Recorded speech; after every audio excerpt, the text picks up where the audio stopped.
I am very happy to begin with this 12th session. As you know, our special theme is behavioral issues and artistic voice users, and we shall have presentations, as you know, from Chris Izdebski, from John Rubin, from Ruth Epstein, with Aparna Ramachandran, also with Daniela Stief, and also the presentation as new member 2021 from Nicholas Gibbons, and our dear Adi Primo Fever. Hello, my dear Adi. She's talking to us about the preliminary organization of our CoMeT annual conference this November. And I say hello again to John, Ruth, Daniela, Aparna, Lucinda, Gianna Montecalvo, and also Sten, Alan Burma, Ron Scherer. Hello, my dear John. How are you? Nice to see you. And of course, Adi, I have said hello, and she's going to talk to us. And Juliana, ¿cómo está? Hello. And well, I welcome you to this 12th session. I know there have been many activities all over the world in many associations, and of course we help our dear friends from the conference of singing that I have to congratulate them because they made a wonderful work with Flavia, with Philippa La, our CoMeT member, and also with personalities like our dear Sten Strom, with Johan Sonberg, with Ingo Tietze, and many congratulations also to Mauro Fiusa and to all the organizers, and of course Christian Herbst, because they made a wonderful work. And as CoMeT board, we decide to support the possibility to change our session from today. So I congratulate everybody and thank you very much for being with us. As you know, we are having some questions about having virtual or face-to-face annual conference, and the majority ask us and vote for virtual annual conference. So we are going to talk about that after a little bit. So we shall begin with our presentations, and it is a great pleasure to hear Christoph Izdebski, our dear friend. You know, he's traveling, that's why perhaps this time is not going to be in the live discussion, but he's talking about vocal performers' consequences of emotional problems. And as we know, Christoph Izdebski is professor in San Francisco Conservatory of Music, and he is also chairman of the Pacific Voice and Speech Foundation in California, United States, also the vice president of the World Voice Consortium in Oporto. He also has co-edited 2 volumes of normal and abnormal vocal false kinematic, and he has receiving the first ever National Institute of Health grant to investigate the vocal dystonia. He has also edited in 2008 3-volume book of emotions in the human voice. He is, as we know, a member of the Scientific Advisory Board of Positive Science, a brain plasticity institute based in San Francisco, California. And he has current research interest in revolve around phonatory movement disorders, encoding emotions in the human voice, neurophonatory models, applications of voice quality to products of industry security, occupational voice disorders, and also he is making all his life vocal arts medicine research, and also he has given medical legal assessments, and he has many documentation in voice and speech disorders, and he has authored over 100 peer-reviewed scholarly publications on voice functions and restoration of head and neck functions. So he is also editor-in-chief for Phonoscope. This is an electronic journal dedicated to voice research, care and technology. And so let's hear Chris Izdebski. I say hi to our Ciao Valentina, hola Alfonso, great to see you. And we begin with the first presentation.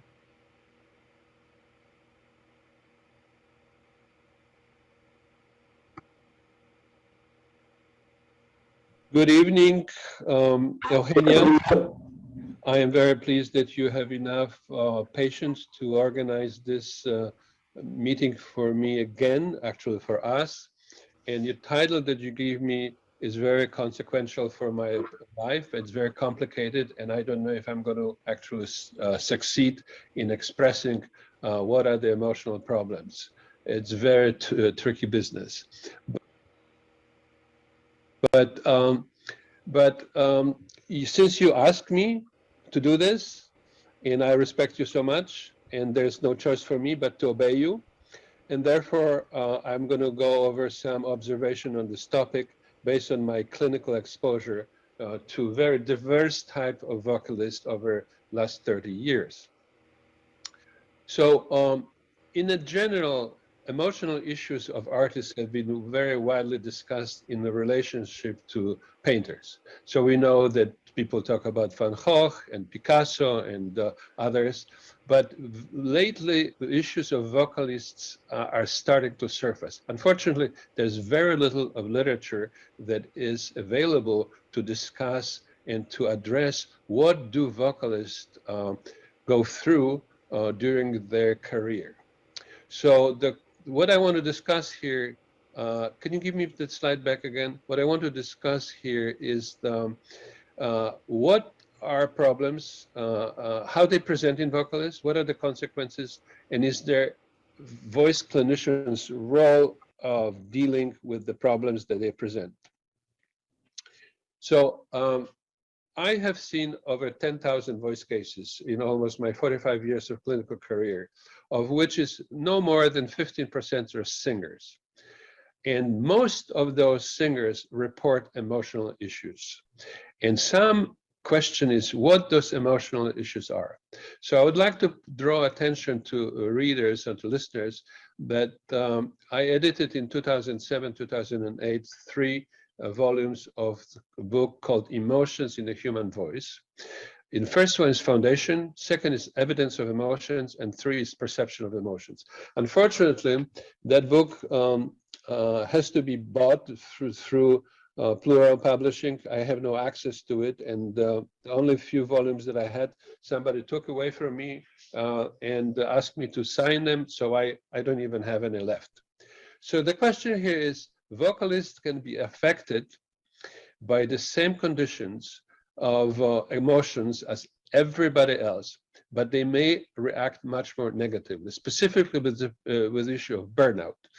Burnout is a huge issue for vocalists because in order to continue to make money, continue to appear, and continue to be productive, they neglect timing of their performances and frequency of performances. This leads them to depression, anxiety, creates work stress, and affects their personal relationships, makes them very irritable, and they become concerned regarding self-esteem and insecure. Then they respond to, they report sleeping problems, and then they change their diet or substance abuse, and then isolation because of the unrealistic demands and expectations of the public and managers that manage their performances. So work challenges of the vocalist are recently based in an article that I'm quoting here. And I would like you to read this because it's a very specifically interesting article about psychogenic voice disorder, literature review, and personal experiences with opera singers, and case reports of psychogenic dysphonia in opera singer. I have, can we have a next slide? Since singers are extremely dependent of healthy voice, singers suffer serious consequences of any dysphonia. And emotions in singing are poorly researched topic, very poorly researched topic. Expression of the emotion in a singing voice with acoustic patterns and vocal performance was a subject of a Journal of Acoustical Society in America in 2017 by Klaus Scherer from Switzerland. And I really would like everybody who is listening to this lecture to read that particular article, because it's Klaus Scherer has enormous experience dealing with voice and emotional aspects. So as I said before, the groups of singers that I have been involved with can be put into these categories: amateurs, opera singers, country, rock and roll, heavy metal, musical theater, comedians, impersonator, jazz, actors, radio, television, and voice teachers. All of those groups, all of them, suffer from emotional problems. In order to get a little more information how these emotional problems can be translated into physiological issues, I would encourage people to look into those two volumes, normal and abnormal vocal fold kinematics, and they can be found on my website, which I listed on top. And it will give you some understanding, some more deep understanding, how emotions are expressed through vocal activity. So common emotional issues for this diverse group is duration of a performance. Environmental, stage conditions, location, demands of the management, press reviews, reimbursement issue, personal life, and phonatory and general health. Duration of a performance is a huge issue. Failure is caused by remarks about live performances by various reviewers. So reviewers who do these concerts or performances can be very nasty sometimes, and even small negative aspects of their negative review have enormous impact on the performance of the next performance or the live performances to follow. Stress leading to future failure is also caused by inconsistent voice classification by voice teacher and trainers. And let me say a few words about it. Singers are often reassigned by their teachers and trainers and by managers to switch the Fach, or to switch the quality of their sound, because the people who are in charge of them, they manage their voices, they also manage their incomes. So they say, you are not this class, you're not this class, I want you to sing in that and that class. And that is a huge problem, because it provides injury to their vocal apparatus. And they have kind of listened to it because they have to, because that's their income. Hickson's group, who I felt was one of the best pulmonary physiology group in the world, talked about these aspects with regard to ventilation. And he was very adamant of saying, do not force breath correction when the singer doesn't report problems with ventilation. Do not improve on ventilation based on theory. Let them do what they do.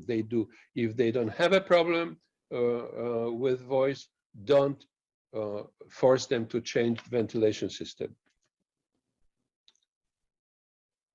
Next slide.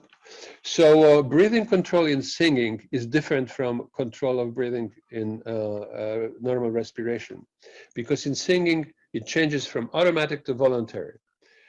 Such change, when is poorly controlled, can upset metabolism and change and cause even pain when it's singing, and it's called so-called odynophonia. And I have had singers who were suffering from odynophonia, and they actually stopped producing sound, stopped working, and they use either artificial larynx or they used sign languages, because they could not any longer produce normal sound without pain.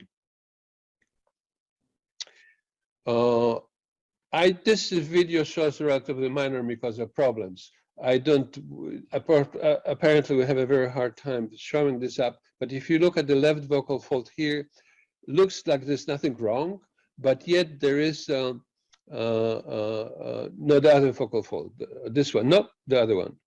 Yeah, this one. You see, there is a little bit of redness, and there's also in the line of the edge is off. Even such a small problem with interferes with the entire voice of the professional opera singer. Idiopathic asymmetry, mobility, left versus right vocal fold, etc., can be traumatic. The big picture here shows asymmetry between right and left. If it doesn't create a problem, let's not treat it.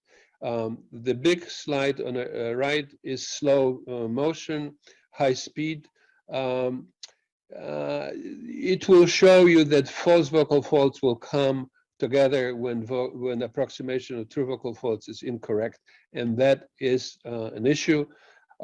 Small varices of blood on the left vocal fold here are not really to be of much concern if they do not produce dysphonia. So don't treat those people specifically with any surgical procedures. In conclusion, evaluation of voice problems with a singer reflects emotional issues.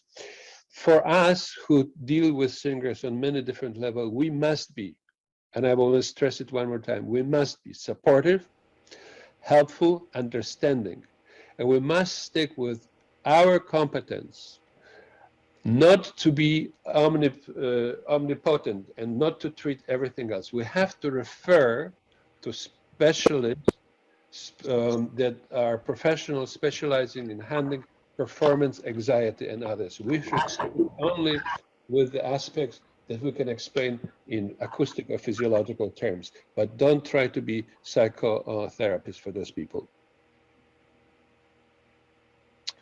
All right, I think we're done. So thank you, Eugenia, one more time for having this opportunity, and thank you for listening. And if you have any questions, please address them via Eugenia to me.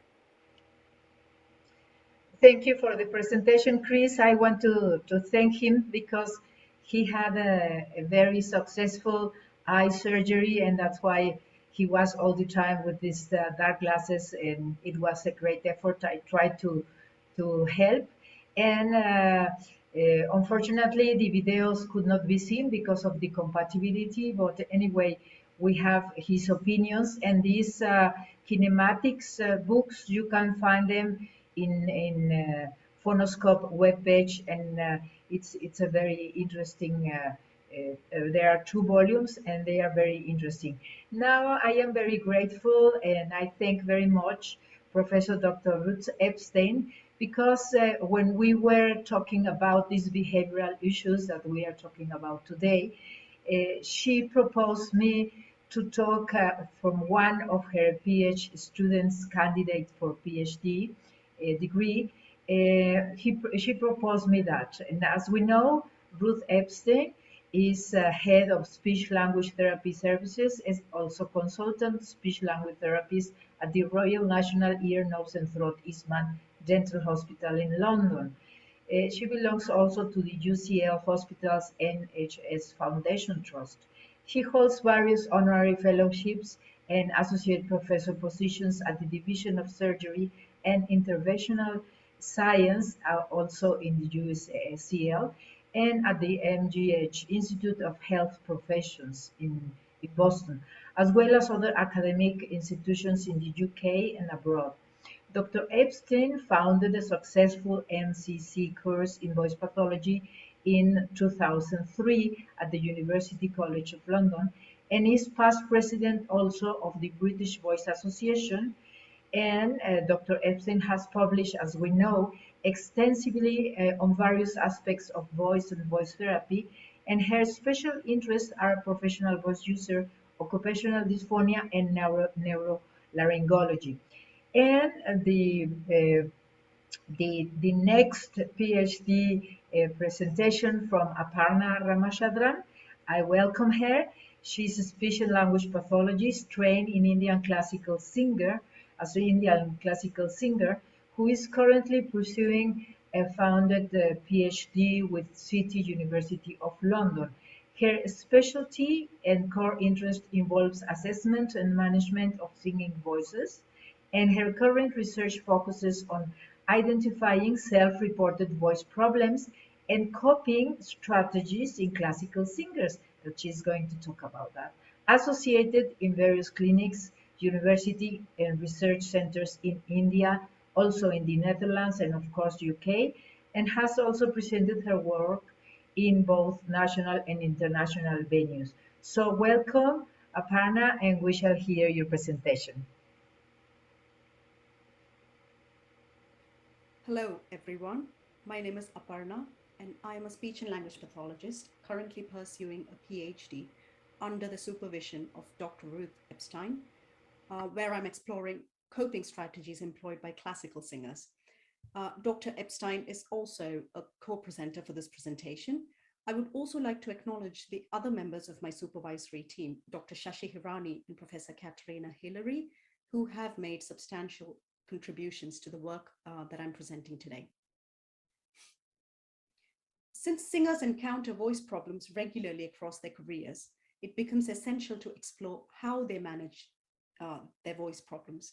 This is referred to as voice-related coping.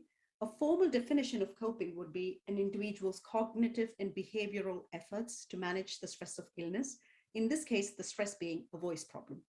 So these efforts can be an active process where an action is undertaken to manage the illness, or can alternatively be thoughts, feelings, or sometimes just beliefs, which the individual feels would help them in dealing with their voice problem. Various classifications have been proposed to describe coping, of which problem-focused and emotion-focused coping described by Lazarus and Folkman is arguably one of the most commonly used. While problem-focused coping manages stressful situations by eliminating or modifying the stress source, emotion-focused coping targets the emotional consequences generated as a result of the stressful situation. However, more recent approaches undertake a multidimensional view by describing coping using subscales rather than binary classifications. Even though literature pertaining to factors affecting voice-related coping is limited, factors affecting coping in general have been explored, and some of them are mentioned here. Voice-related coping can have both positive and negative impact. Maladaptive coping has been suggested to have implications on onset and development of voice problems and influence illness progression and treatment outcomes. Van Wyk Warner also suggested that coping can positively or negatively influence mental, physical, and social wellness, making it a significant aspect to have a total understanding of voice problems and their impact in singers. So since my PhD aimed to identify coping strategies employed by classical singers, we thought a good place to start would be to undertake a systematic review to analyze all studies carried out in the context of coping with voice problems in singers. So to assess the feasibility of carrying out a systematic review, we first carried out an informal scoping search using the keywords singers and coping and voice problems, and we retrieved no articles, so there were no results. So this indicated that there was no significant body of literature available regarding voice-related coping in singers. We then ended up broadening our search strategy to include all professional voice users because we really wanted some data in the topic, and reviewed 7 articles done on teachers, the results of which are beyond the scope of today's presentation, but I thought was worth mentioning nevertheless. So after performing the systematic review, 2 points had to be addressed. So this is a flow chart which will outline the issues highlighted by the review in the red boxes, and how these were addressed, or how we made an attempt to address them in the green boxes. So at the end of the presentation, we would have managed to fill all the boxes. Okay, so the first issue relates to a significant gap in knowledge base, where there is little to no research undertaken to understand how singers cope with voice problems. So to mitigate this, we hypothesized that we would require an in-depth exploration of how singers coped with voice problems. Therefore, we thought it might be a good idea to devise a qualitative study to explore how singers coped with their voice problems. To reiterate, because my PhD focused on classical singers, two classical genres were considered while recruiting participants: Western classical and South Indian classical singing art form called Carnatic singing. So the specific objectives of the qualitative study were to explore voice-related coping strategies and associated factors as identified by singers, singing teachers, and speech and language pathologists, recognize and define any cultural themes by comparing the perceptions of singers, singing teachers, and SLPs associated with both genres, and determine beliefs of SLPs surrounding assessment of coping and its relevance during treatment. So a qualitative analytic methodology was adopted, and semi-structured interviews were used to elicit data. We managed to achieve data triangulation by exploring perceptions from 3 different viewpoints by recruiting participants from 3 groups, which were SLPs, singing teachers, and singers respectively. And we recruited 19 participants in all.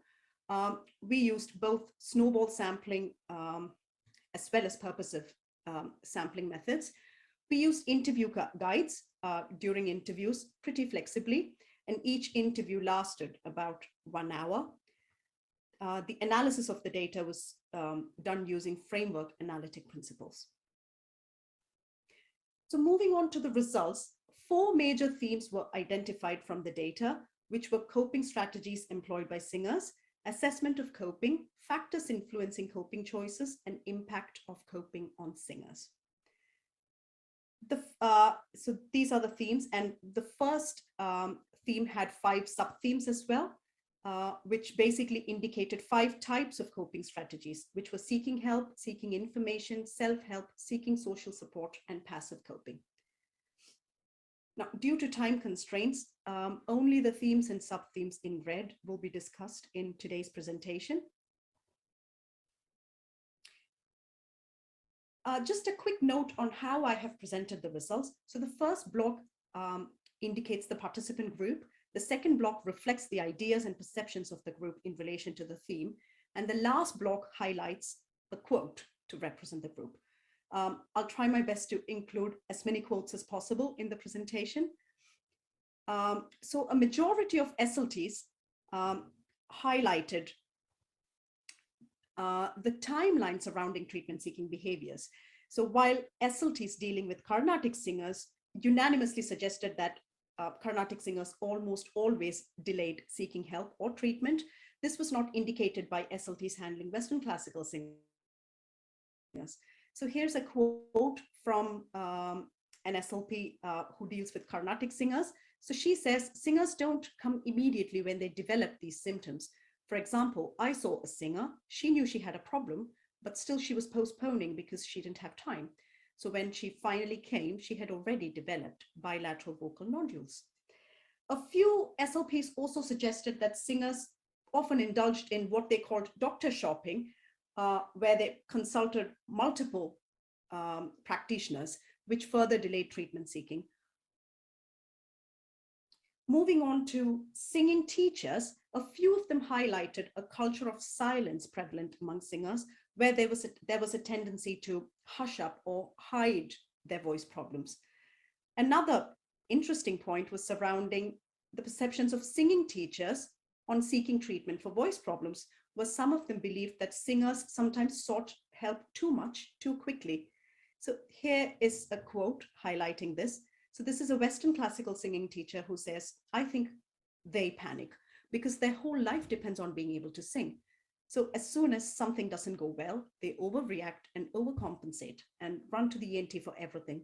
I think it's quite sad that singers don't have enough ammunition of their own to try to look inside first. Finally, most of the singers indicated that their first point of contact while encountering a voice problem was either a GP or an ENT. The timeline for seeking help was not really clear, but most of them sought help following a breakdown in performance. So the general pattern for seeking help was a period of self-help where they tried to help themselves, following which they sought help if the problem still persisted. The second sub-theme was self-help. So only Indian SLPs, I beg your pardon, indicated that singers may indulge in self-help practices, which is colloquially called Pativaidyam in the local language, which literally translates to grandmother's treatment. So this involved practices such as consuming pepper, turmeric, ginger, and so on. One SLP also indicated that singers sometimes used religion or religious practices to deal with voice problems. Carnatic singers also had similar perceptions regarding both religion and self-help practices.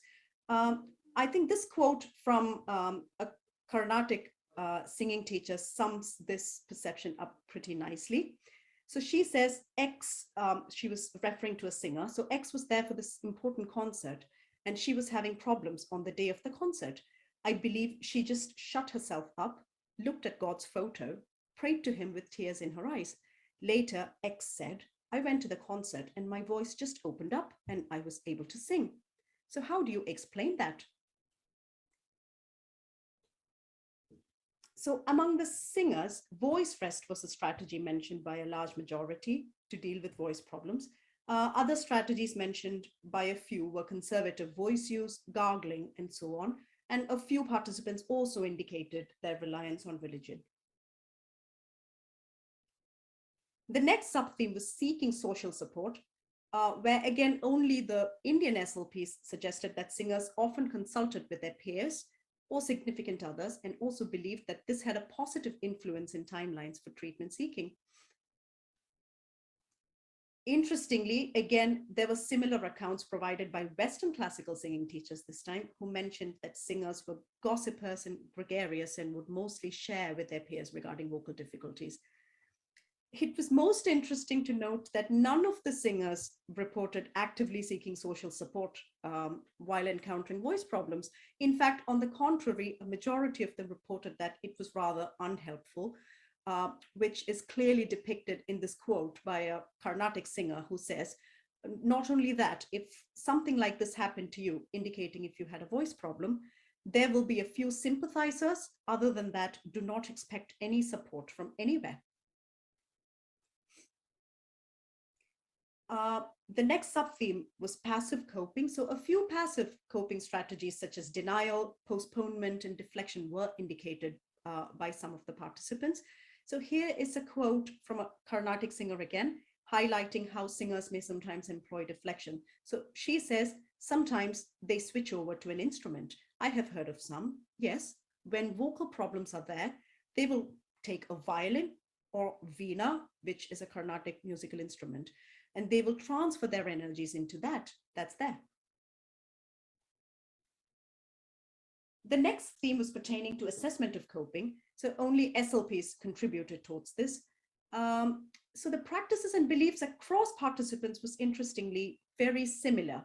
So none of the SLPs carried out standardized coping assessments and mainly relied on case history. However, all the participants acknowledged the benefits underlying objective assessment of coping, and most SLPs also indicated the need for culture-specific tools to explore coping. So here's a quote from a speech-language pathologist who deals with Carnatic singers. So he says, for coping, I think if there is culture-specific information, it will definitely add to understanding. And many times, while these inventories are helpful for the clinician, it is equally helpful for the singer or the patient who is attempting to solve these inventories, because it gives them leading ideas. It gives them a thought to think in a direction which is geared towards vocal health. So here's a quick summary of the results of the qualitative study. So the first objective was to explore coping strategies in singers. Various coping strategies such as seeking help, self-help, and passive coping were used by singers. It was interesting to note the differences in how seeking help was viewed across participant groups, sometimes positively, sometimes negatively. So it would be useful to ascertain the impact of coping strategies such as self-help and social support on vocal health and related outcomes by conducting further research. The second objective was to recognize any cultural themes by comparing between the genres. And the main differences highlighted were reliance on religion and self-help, and a potential delay in treatment seeking among Carnatic singers. The last objective was to determine beliefs of SLPs surrounding assessment of coping.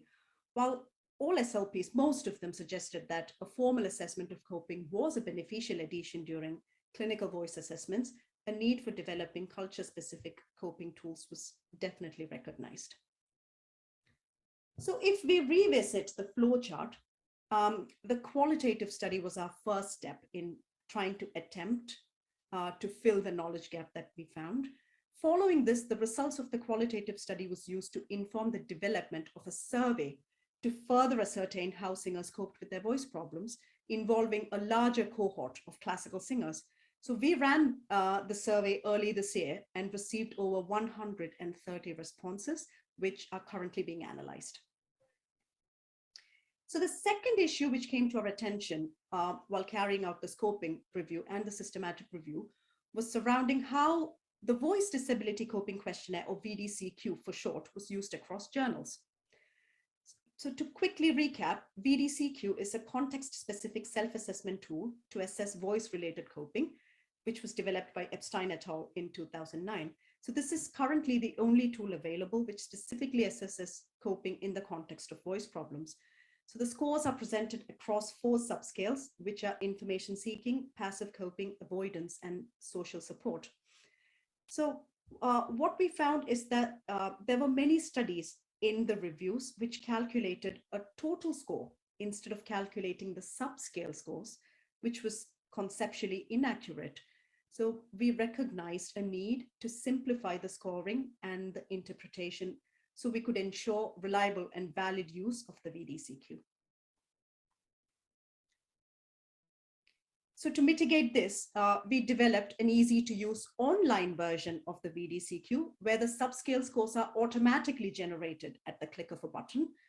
So basically this tool provides instantaneous results in a format which can be easily interpreted by clinicians.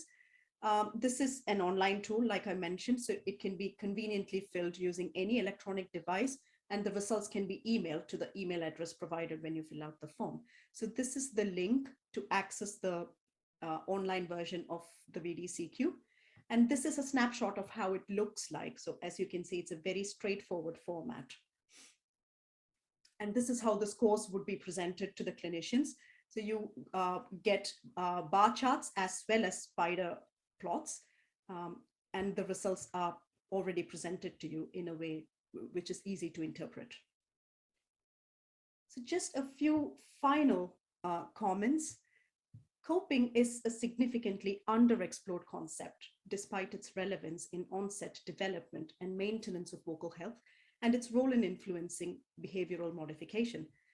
Objective assessment of coping may have a place in voice assessments as indicated by most of the SLPs in the qualitative study. The development of the online version is a step in the right direction. Similarly, knowledge about how a patient copes with his voice problem could enable clinicians to address maladaptive coping during therapy.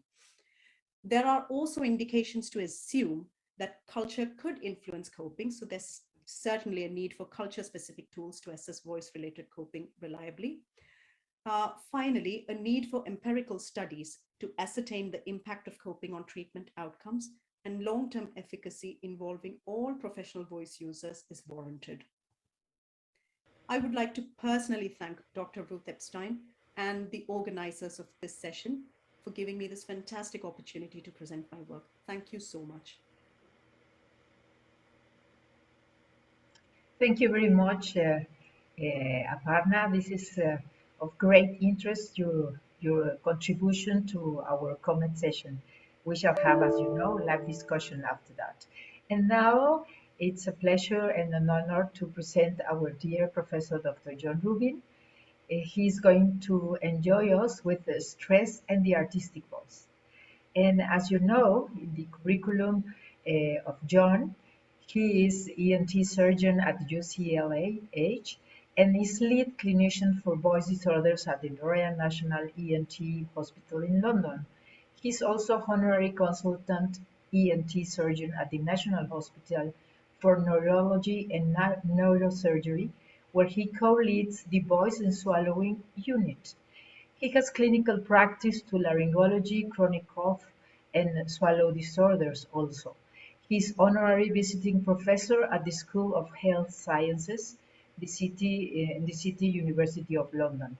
He is honorary associate professor in the Department for Target Intervention at the University College in London. He is also members of numerous professional societies, has been associate and assistant editor of peer-reviewed journals, serves also on a number of committees and professional bodies, lectures quite widely, and is involved in research and teaching. He has publications in the medical literature, many books and many articles in medical journals also, and chapters in textbooks, as well as being the editor of several books, founding member of the European Academy of Voice and current chair of the Voice Committee of the European Academy of Phoniatrics. He has been past president of Collegium Medicorum Theatri, founder member and previous in the council member of the British Laryngological Association, and he has been also previous honorary treasurer and chairman of the board of trustees of ENT at the UK, and past president of the British Voice Association. John's interests, my dear, include poetry, sculpting, and painting also. So let's hear our dear John.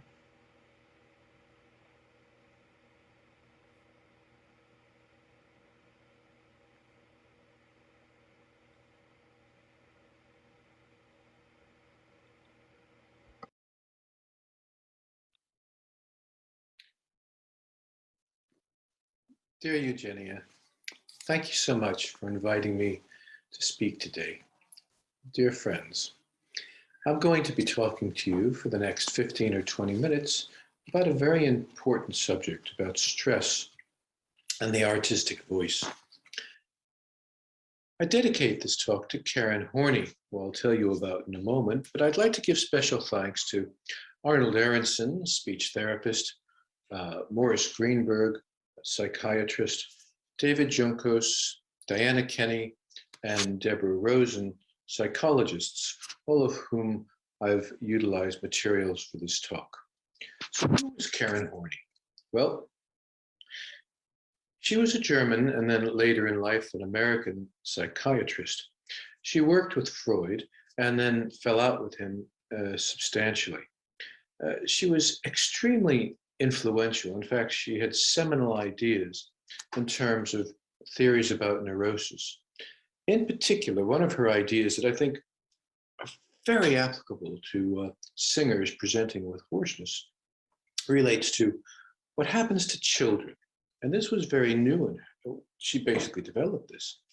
Children's perceptions of parental neglect or ill treatment, and how this can lead to their own feelings of helplessness or insecurity, which in turn then becomes fixed in their personality. And then at a later time in life, during stressful periods, it can be used in a rather inefficient pathway and pattern. So let's start by asking, what do the following performers have in common? Callas, Caruso, Casals, Chopin, Godowsky, etc., etc., etc.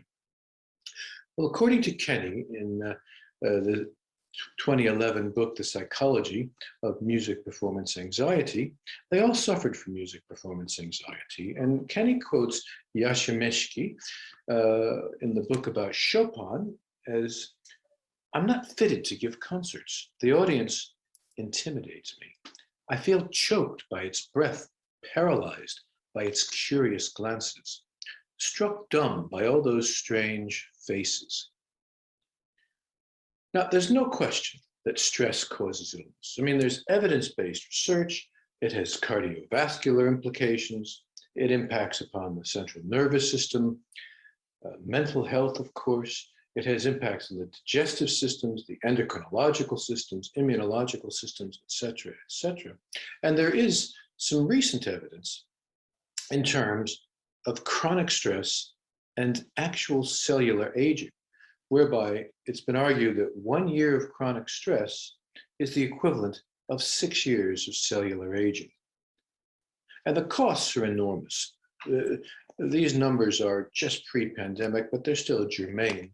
In Europe, 600 billion euros a year, with a quarter of the workforce reporting psychosocial issues. In the United States, a third of $1 trillion US in the stress industry. In the United Kingdom, 10 million working days off per year, and the average episode with each stress-related instance is about 4 weeks. Now, of course, we all know that the stress's website is the autonomic nervous system, and I'm not going to spend much time talking about that. We know that there are two systems, the sympathetic and the parasympathetic, and that they're antagonistic to one another. From our perspective, the key issue is the adrenergic system and its impact on the voice and the vocal tract. Now, I'd like to talk for a minute about our response to stress. It's been characterized as positive, intermediate, or tolerable, and toxic stress.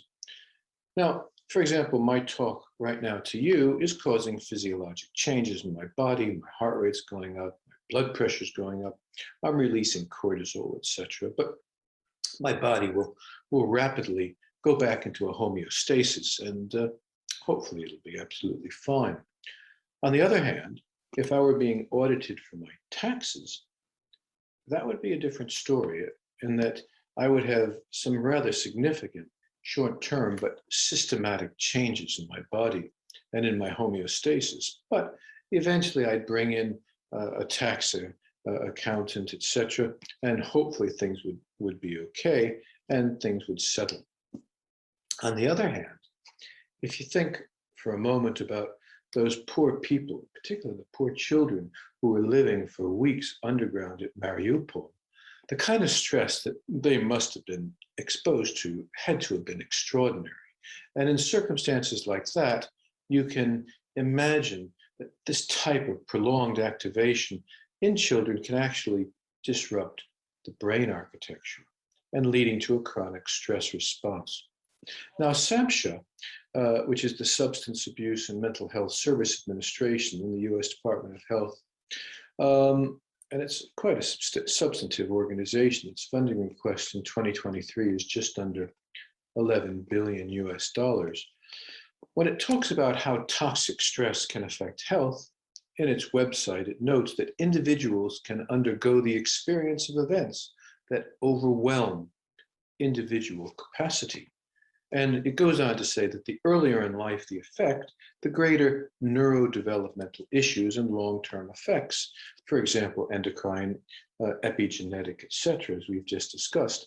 And it also notes that there can be physical, mental, social, emotional, and spiritual ramifications. Now, Felitti, who worked at the Kaiser Permanente, had a series of seminal papers. And the Kaiser did questionnaires on all of the people who came to it. And consequently, there were tens of thousands of individuals, patients. And Felitti initially in '98, and then again several papers right through to about 2010, noted something. And it noted that in the first 18 years of life, there were initially, they characterized 8 and then later 10 categories of what they called adverse childhood experiences. And these might have involved abuse, maybe physical or psychological or sexual, neglect, and also household dysfunction. And what they noted was that there was a dose response between the number of events that the child experienced and their health as an adult. And this fits very well into the Horny model. Over 50% of their people who filled out the questionnaire had at least one adverse childhood experience, and over a quarter had 2. And what they characterized was that in individuals who have more than 4 of these adverse childhood experiences, there is a 4 to 12 times risks of as adult than being alcoholics, suffering from depression, using drugs, or even being suicidal. And if there's more than 6 of these adverse childhood impacts, it can actually cause a diminishment, a decrease of the life expectation of 20 years. I mean, it's really quite extraordinary. And if we think then about the scope of the music-related performance anxiety, well, the prevalence is actually very high. In professional musicians, it's been identified for 35 years that between 15 and 25% of musicians suffer with music-related performance anxiety. And this is even greater in university musicians and in younger musicians. And music-related performance anxiety, according to Kenny, and I think this makes sense, in particular occurs when there's a high ego involvement and an evaluative threat from the audience. In other words, from the perspective of the performer, of a fear of failure. And this has major ramifications. It has cognitive issues, physiological issues, behavioral issues, and also generally can cause impairment. From a cognitive perspective, there's this concern about making a mistake and having your attention narrowed onto perceived threats. But there are physiological implications: shortness of breath, palpitations, tachycardia, perhaps increased tremolo, raise in the fundamental frequency, dry mouth, a lot of things that can impact the singer. And then from a behavioral perspective, this individual may start avoiding doing solos, may start avoiding doing auditions. And when they do come in, there may be facial tics or hand-wringing, excessive blinking, etc. And for the person, there's a tremendous distress. There may be a feeling of being frustrated or depressed or maybe even ashamed. And this can then lead to increasing terms or semesters, or even adding on a year for the student. And it may lead to considerable loss of work for the seasoned professional. So let's then go back to the child performer. First question that we need to ask as clinicians is, whose benefit is it that this child is a performer? Is it the child or is it the parent?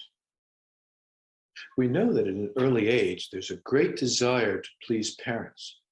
If we add that to a high demand from vocal and musical perfection and the addictive nature of performance, which is definitely there, as anybody who's performed will know, the result can be the potential for worsening of an underlying personality disorder.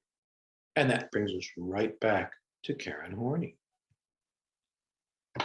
So if we go next to the student performer, here we have a student, perhaps at one of the music schools, who for the first time in his or her life may be away from home. So not only are they learning how you eat and live away from home, they're also learning singing and acting, dance, and all that kind of thing. And the outcome is a huge likelihood of difficulty with time management.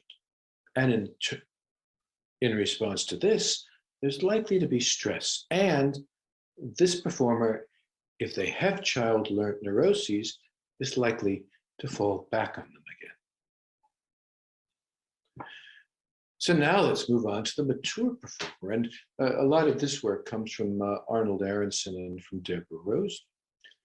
Now we know that voice is part of the individual, and it's an essential role in the communication of ourself.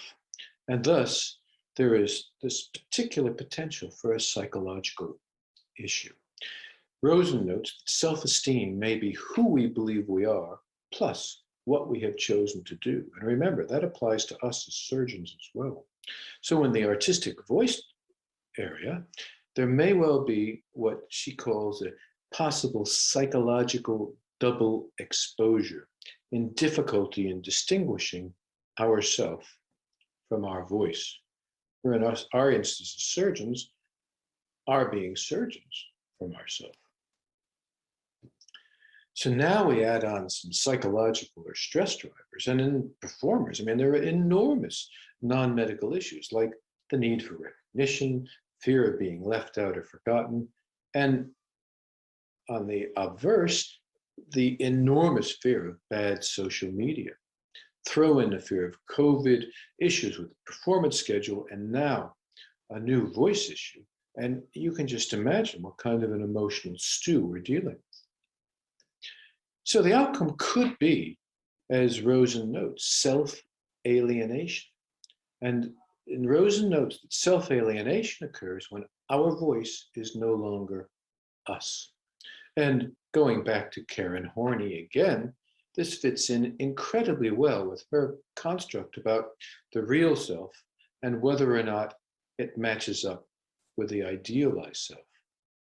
If we talk for a moment more about Karen Horney, her ideas about body image and behavior, on the one hand, you have the actual self, which is the sum of our experiences, and the real self being responsible for harmony. And then we have this idealized self, which is idealized with unrealistically high expectations, which in turn can lead to disappointment, which again can lead to self-hatred. So on top of that, if you happen to have a depressive personality, you're going to have self-defeating thoughts. If you basically have an anxious personality, you're going to catastrophize. You're going to be hypervigilant.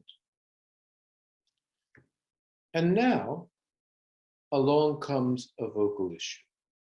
So what are the psychological phases of a vocal injury? Well, first and foremost, of course, there's the problem recognition, where from the performer standpoint, they'll be saying, what's wrong? And they'll be panicking. And they'll be convinced that this is a substantive, possibly career-ending issue. Then there will be a diagnostic phase, which may well go on for a long time. And the performer will often get information from different sources, a lot of which may be contradictory and could actually add to the damage. Then finally, they come to see us and they go into the sick role, where this is now the treatment phase. And now the fear of the unknown becomes the fear of the known. Now this may be worse or better than they had anticipated, but incorporated in this almost always is blame, either internal blame, guilt, or external blame. Now, after referral, maybe reassurance or treatment or whatever our treatment protocol is, the outcome is obviously clearer. But even if the performer returns with full return to work, there's going to be an increase in vulnerability, an increase and quite a long persistent vocal anxiety, which may in its own self lead to ritual behaviors. And here we're back to Karen Horney's ideas of basic anxiety. So given all of that, where do we fit into this really dramatic psychological downward spiral? Well, obviously diagnosis is paramount, treatment is important, referral is crucial, but I think first and foremost, is empathy. So at the visit, we must be aware of the degree that the patient is concerned and fearful and convinced that this is a career-ending illness. The actual diagnosis is a critical move to moving forward for the patient, because the actual act of understanding what happens may allay the patient's fears, or at least will help the patient to know what's the way forward. And the next step, whatever else, the surgeon needs to become part of the solution. And the performer must know that they're no longer alone. So the management plan, whatever we do, needs to help to empower them. Referral to a speech therapist, certainly for me, is critical. It's a major role in management. The speech therapists that I know all have extra training in counseling. And oftentimes the patient will discuss some underlying issues with them that they will, for one reason or another, not have discussed with me. Oftentimes, musculoskeletal management is useful because I'd say in the majority of the patients that I see with voice issues, there are secondary musculoskeletal issues, overall upper body issues, tight jaw, tight mandible, etc. And so general or focused musculoskeletal work is extremely helpful. And associated body work, for example, Pilates, etc., is also always beneficial. Now, an interesting question is counseling. When to refer, when not to refer for counseling. And this is something that I think we don't do enough of. Now, as I said, I worked for years with Maurice Greenberg. We shared an office together, and Maurice came up with this psychodynamic model that I find very useful. And what Maurice would say was, well, an event has occurred. It may be organic, maybe a nodule or a polyp or a cough or something, or it may be psychological. But whatever the event was, it has led to dysphonia. Now, this dysphonia has both emotional and physical consequences, and the two of them feed into each other and actually lead to reinforcement. And on top of that, almost always, the person who this has happened to feels gagged. They feel they can't discuss this. They can't talk about it with their teachers. They can't talk about it with their musical director or with whomever. They feel that this is not possible. So the management, first and foremost, is to get the individual, get the patient to discuss the issue, and then to empower them, to involve them in some kind of a positive vocal rehab program. So if I may, I'd like to leave you with a very small poem written by Leonard Cohen in his Book of Longing in 2006. And if I may read this for you, it's called Medicine. My medicine has many contrasting flavors, engrossed in or perplexed by the differences between them, the patient forgets to suffer.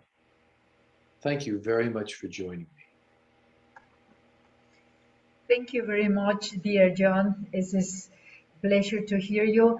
I am sorry for a little bit of delay in the internet connection, but we enjoy that very much. And as you know, we are going, with your permission, to have this wonderful presentation also in our YouTube channel. And now I am going to present dear Professor Dr. Daniela Stief from Austria. She is going to talk about common myths about the singing voice. It's also very interesting. And in her curriculum, we know that Professor Daniela is ENT specialist in Vienna. She is lecturer for vocal expertise and hygiene for classical solo singing students at the University of Music and Performing Arts in Vienna. She is singing teacher. She studied at the university in the same music and performing arts department in Vienna, and she is mentor teacher for platforms of popular singing teachers like IVTOM, Natural Voice Perfection, Mixed Singing. From 23 until 2016, she was in Brazil, and she was trained in speech-language pathology uh, by different doctors in Sao Paulo, Brazil.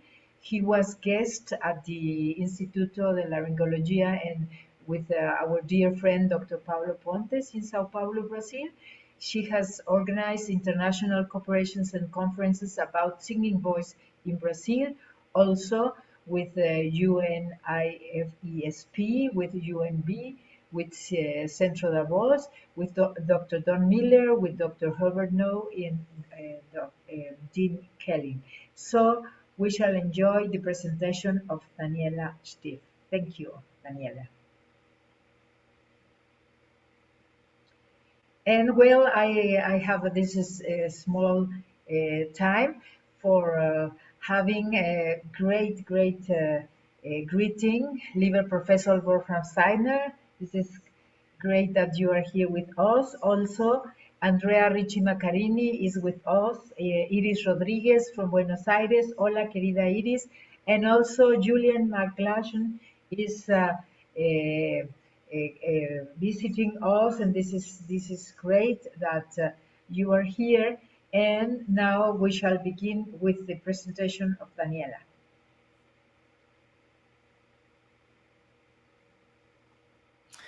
Hello, Eugenia. Hello, dear colleagues. I send you very nice greetings from beautiful Vienna in spring.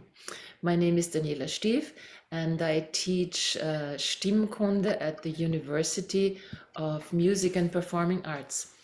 Stimmkunde is kind of an old-fashioned word which cannot be translated to English in a perfect way. So vocal proficiency would be a good translation. We talk about anatomy, physiology, about resonance and acoustics. We talk about how to keep the voice healthy, what harms the voice. And my students come from very different cultural backgrounds. They come from almost all over the world, from China, from other Asian states, from Russia, from the Baltic states, from the Eastern Europe states, and some of them even from Austria. So I saw that they are kind of uncertain, insecure about some things they heard about singing. And I asked them to collect those myths and bring them to our lecture. I divided those myths in some topics, and we will start with before the concert. You should eat a lot before a concert because it helps the diaphragm and the appoggio. No, with a full stomach, you only feel more resistance to the descending of the diaphragm, but its mobility is reduced. Appoggio must be mastered also with an empty belly. And high abdominal pressure on a full stomach can lead to reflux. Not a good idea. Eat a light meal 3 hours before a concert. When you have a vocal problem, use carbonated drinks for tightening the vocal folds. No. Carbonated drinks lead to burping, which brings up acid from the stomach. The mucosa of the larynx gets irritated and reacts with the production of additional mucus. Use your most successful vocal exercises and drink a sip of water. Swallowing also relaxes the muscles around the larynx. Ice cream before a concert. Not recommended. Although it's a matter of the dose, the cold temperature in the throat can lead to production of more mucus, even if you're not sensitive to milk. If you don't have any problems with the digestion of milk and have ice cream, be sure to drink enough water with it. And a very common belief is that alcohol helps to reduce the stress before concerts. No, not at all. Alcohol is forbidden.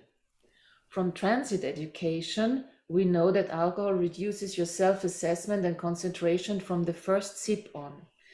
And it does not solve problems, also not problems of vocal technique. Learn techniques for stage fright and use breathing and body awareness exercises. A funny one also, drinking water shortly before the concert causes dryness in the throat. Not true. Having said that, drinking a lot before a concert is not a good idea. You get a full stomach and you will need a toilet during the presentation. The recommendation for good hydration to get the best possible moisturization for the mucosa, drink sufficient water 2 hours before the concert. Then there is also enough time to go to the toilet. When you have a dry throat, think of biting a lemon or chew your tongue or cheeks. Yes, a good idea. Carefully though, don't bite your tongue. What you also can do is massage your salivary glands in front of your ears and below the mandible. Before a concert, you should not talk too much, rest your voice. Yes, more important than resting is not abusing it by talking on the telephone, in a noisy surrounding, or shouting. On the day of a concert, peacefully warm up body and voice, talk only the necessary amount in a normal way, don't whisper, don't chat on the telephone. Singers must know their voice well and be able to react to the condition of the day. Students are, of course, interested in sex. Sex before a presentation reduces the vocal range. Well, only if you scream a lot. Recommendation. Like with any other physical activity, you need to respect your body's preferences and limits. Whatever relaxes or tires you a lot or takes away your focus is not recommendable. If you are vocally at your best after sex, have fun. Sex before a presentation is good for women, bad for men. I would really love to hear your opinion on this one. My answer is, this is individual. Old tantric teachings say that in sex men give and women receive. The protein contained in the ejaculate is worth a steak. Recommendation, see above. Now we talk about warming up the voice. This comes from high voices. Low voices need less time to warm up. Basses just need to clear their throat. Yes. And yes, it is not fair. Low voices sing closer to their speaking range with more relaxed vocal folds and less pressure than high voices. And basses most of the time don't have to negotiate passaggi. But all voices need to warm up because high notes are not the only requirement for singing. To warm up the vocal folds, one should drink alcohol. Very common belief. Of course not. Besides what we already know about alcohol, drinks don't pass by the vocal folds, they go to the esophagus. Recommendation: find the best routine of exercises for warming up your voice and adjust them according to your today's disposition. And the old drinking raw eggs for warming up the voice is still there? No, this is the answer. Proteins are necessary for the physical energy needed to sing. They can derive from animals or plants, but there is no known connection between raw eggs and the voice. Recommendation: swallowing can be a good preparation for warming up. Just use water. Coughing and clearing your throat is bad for the voice, that's true. When coughing, our vocal folds bang into each other with considerable force. If possible, try to suppress the need to cough with a sip of water or swallow a bit of saliva. Clearing the throat is a habit which you cannot unlearn fast enough. In German, we call mucosa Schleimhaut, which means skin with mucus. So mucus can be considered the innermost layer of the vocal folds and is valuable for voice use. When we remove it forcefully, we irritate the tissue and cause more production of mucus. The recommendation is, when you feel irritated, cough very lightly and swallow afterwards. Whispering spares the voice? No. In whispering, the closure of the vocal folds is incomplete and a lot of air passes through the vocal folds and dries them out. Recommendation: when your voice is not well, speak as little as possible in your normal manner in medium volume. Good opera singers can shatter a wine glass with their voice. Well, singers with a loud voice who can hit the resonant frequency of a wine glass with sufficient volume can shatter it. It has nothing to do with being a good singer or not. About voice types. Tenors have vocal problems more often than basses. You see Rolando Villason here, who talks openly about his vocal problems. Well, it's true. The higher pressure of high notes and the constant negotiation of passaggi in high voices are more exciting for the audience, but also more strenuous for the voice. The recommendation is always strive for the best possible vocal technique and beware of too soon, too loud, too often, too early in the career. Big voices cannot sing Baroque style. You see Marilyn Horne there, who was a master of Baroque style also with a big voice. The answer is no. Inflexible voices cannot sing Baroque style. If you have a big voice, train your agility. It keeps the voice healthy and young. Alcohol, an important topic. Funny beliefs. Beer makes the voice lower, wine higher. No, there is no such connection. In low doses, alcohol relaxes in general, but modifies your self-assessment immediately. Recommendation: avoid crutches of all types. Be able to sing well out of your body's resources. Basses should drink beer before singing to help the low notes. Of course not. This is just an excuse to drink beer because you like it. Recommendation: see above. Drinks with more alcohol are worse for the voice. With more content of alcohol are worse for the voice. Yes, strong alcohol tends to dry the mucosa and increase reflux, not recommendable for singers at all. Recommendation: drink alcohol only as a pleasure, not as an everyday habit, and disconnect it from singing. Many questions about diet. Dairy products are bad for singers, bad for the voice. Depends. They can favor the production of mucus, even in not sensitive people. The dose is important. Find out the preferences and limits of your body, as in other aspects of your singer's life. If you react strongly to dairy products from the cow in the sense of belly pain, flatulence, production of mucus, avoid them in general and try dairy products of goat, sheep, and plant products. Chewing gum is dangerous for the voice or for singers, depends. When the tones of your chewing muscles is already high from grinding teeth at night, for example, there is danger that you increase it even more with constant chewing. For other singers, the movements can relax, warm up, and increase the flux of saliva.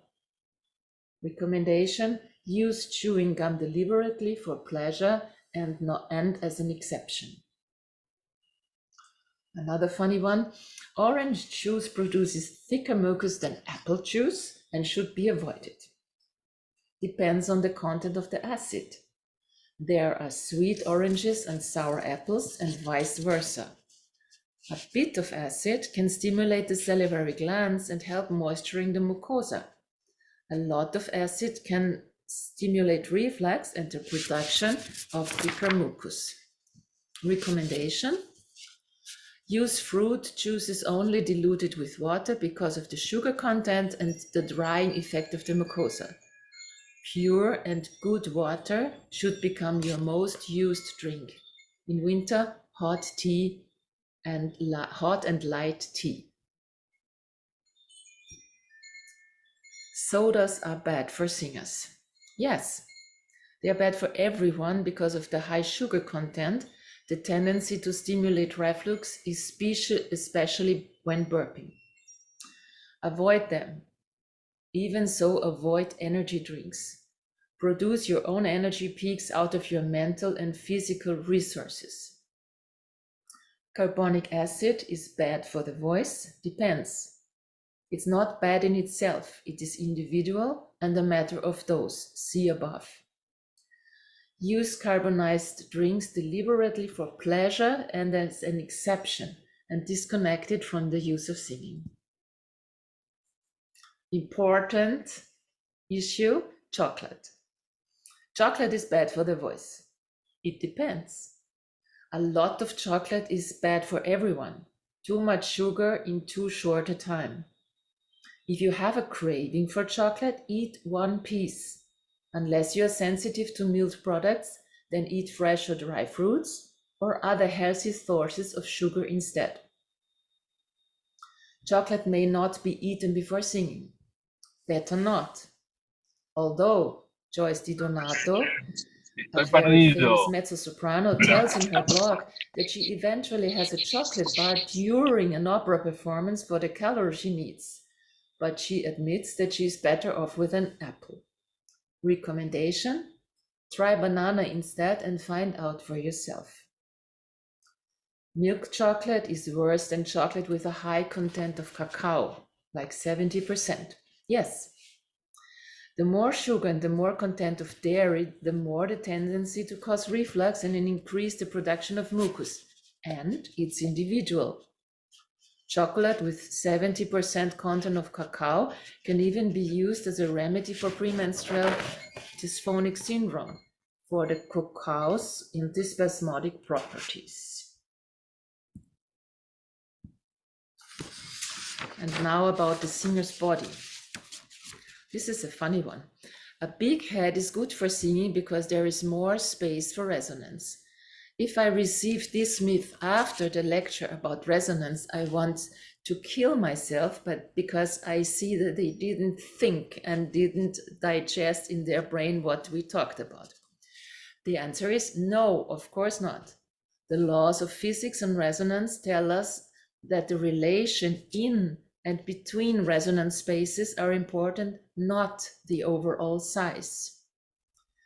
Recommendation: be happy with whatever head you have and train your vocal technique, especially the mastering of your resonance strategies for high and loud tones. In this picture, you see Nathalie Dessay, who of course has a very beautiful head and sings wonderfully. These myths come regularly. You see Maria Callas and you see Joan Sutherland and Birgit Nilsson together on the second photo. The fatter a singer is, the bigger is the voice. Therefore, singers must eat a lot. Easy answer: no, fat does not resonate. The size of the voice depends on various factors like the genetically defined muscular mass of the vocal folds, the anatomic conditions of the vocal tract, the maturity and the training condition of the voice, and the mastery of resonance strategies. Recommendations: today's singers are faced with unrealistic expectations for their looks for the stage. Take good care of your body with a balanced diet and healthy physical exercise. Don't get fat. But please, don't get thinner than what your body needs for singing and feels comfortable with. Losing lots of weight in a short time damages the voice. I tend to believe yes, because the whole body suffers. Doctor's recommendations is to lose 1 pound a week, half a kilo, because you need to unlearn your habits to keep your new weight. If you want to lose 40 pounds or more, stop after 10 to 20 pounds and keep that weight for a while. After a few weeks, you can lose more weight. And choose the time wisely to lose weight without stress. The earlier in your singing life, the better. Your brain needs to adapt to a new instrument, and many mechanisms need to be rewired. The weight of the abdomen and chest, pressure conditions, physical agility, self-assessment, even if you enjoy your new body a lot. Which brings us to fitness and sports. You see Simon Keenlyside, a very athletic singer and a world-class singer. We are happy to have him in Vienna from time to time. Jogging is bad for singers and sports is dangerous for the voice. No, of course not. Regular cardiovascular trainings 2 to 3 times a week is extremely beneficial for singers. It not only helps to keep your weight, It raises your stress resistance and resilience. Recommendation: avoid types of sports with brusque and unilateral movements like tennis or squash, for example, as well as sports with a high risk of injury. Now I show you Dmitry Vorostovsky and another singer whose name Kate Lindsay, I will remember. You see, they are quite athletic. Kate Lindsay sang Nero in the production of Incoronazione di Poppaea, and the stage director really asked her to do athletic work. She is such a good singer that she can keep the healthy strength of her body disconnected from her voice. Her voice is flexible, not pressed, but this is not an easy task. So the myth is lifting too much weight in the fitness studio is harmful for the voice and for the breathing. Yes, it is. Always use weight you can lift during exhalation. Do more repetitions instead of more weight. Singers do not need to be physically strong. The body needs to be balanced. The recommendation: careful with the muscles of the neck, throat, and abdomen. They need to be allowing rather than have a strong tonus. Weightlifting is okay when executed wisely. Pilates, Feldenkrais, and other methods of strengthening the body through self-awareness are also very recommendable for singers.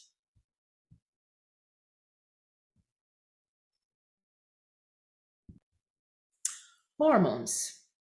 During menstruation period, singers should not sing. It depends. 70% of female singers in their reproductive years feel little to strong effects during the premenstrual period and the first days of menstruation. The recommendation: if you have strong complaints, see a gynecologist to exclude the disease. Depending on the degree of the complaints, just warm up your voice more carefully. Don't practice very high or very difficult pieces, and rest when you feel fatigued. Avoid coffee, alcohol, and fat food.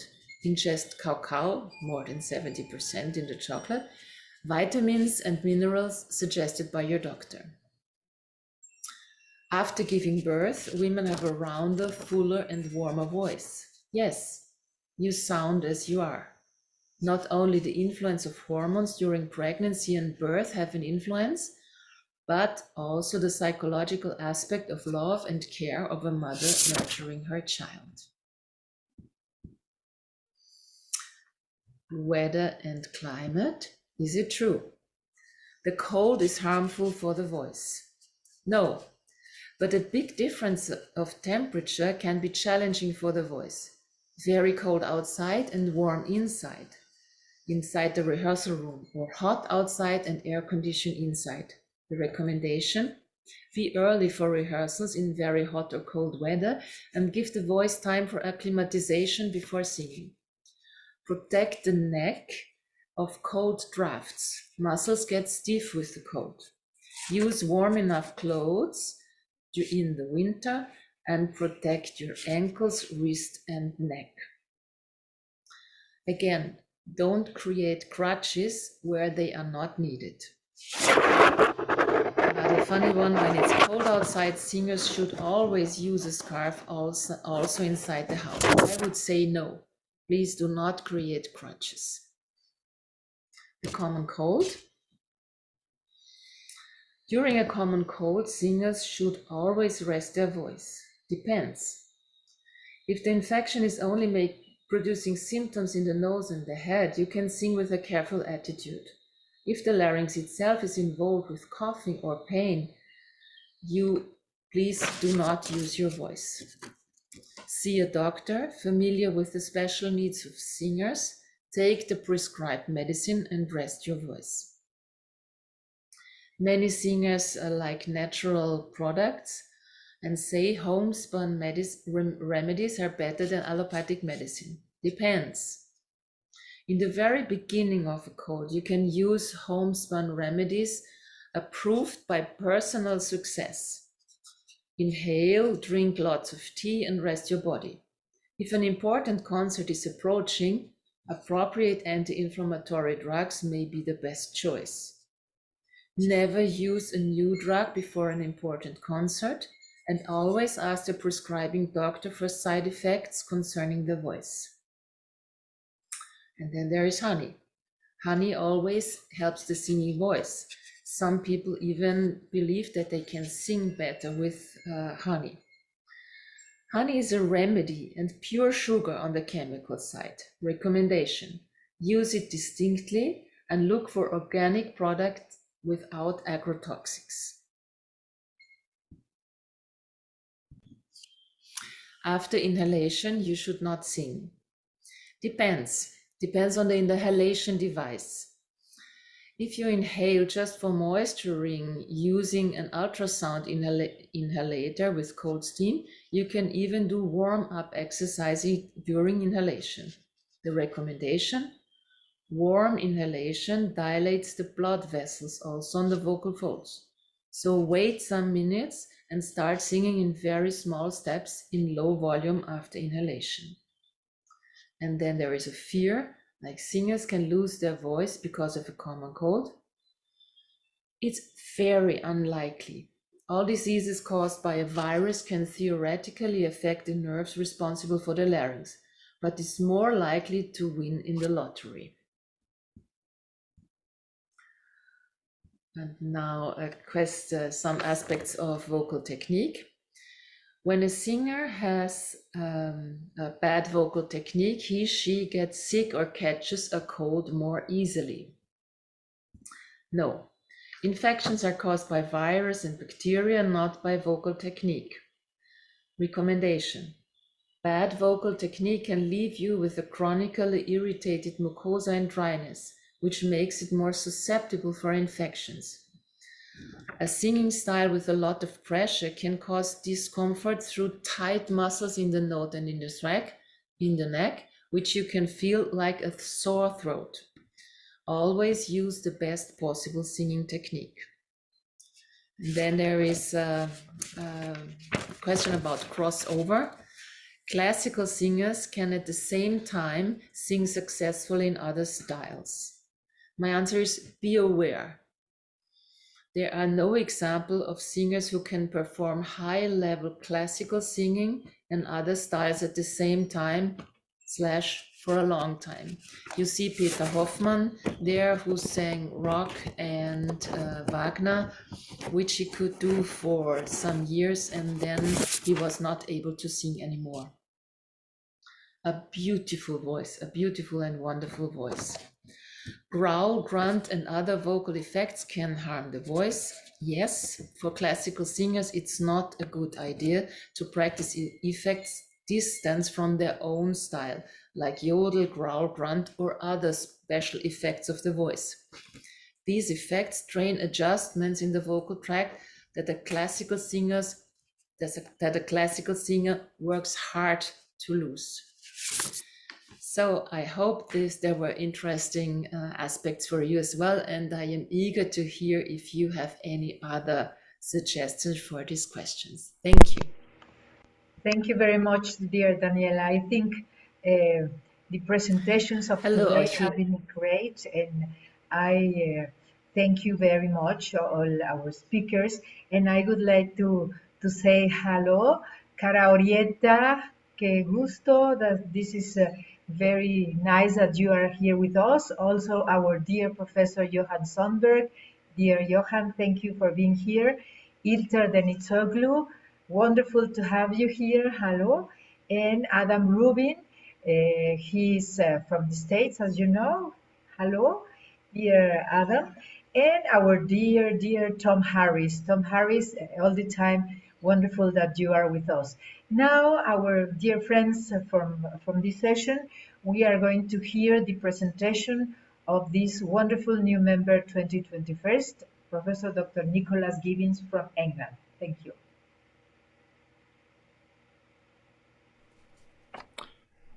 Madam President, ladies and gentlemen, colleagues and friends, this is my 5-minute video to introduce myself, let you know who I am, what I do, and my special interests. So I am Nick Gibbons. I am a consultant ENT surgeon and laryngologist, and I work out of Lewisham Voice Clinic, which is in South London in the United Kingdom.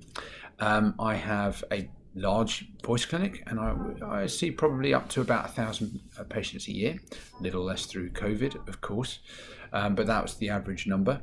And it's the entire spectrum of society. I see a lot of people who are not relevant to the collegium, who have dysphonia, and also I have a large neurological practice. I have close links with King's College Hospital, which is a large neurological centre, and I see a lot of Parkinson's patients, multisystem atrophy, MND, etc. And I try and help protect their airways with vocal fold injections and speech therapy and things like this.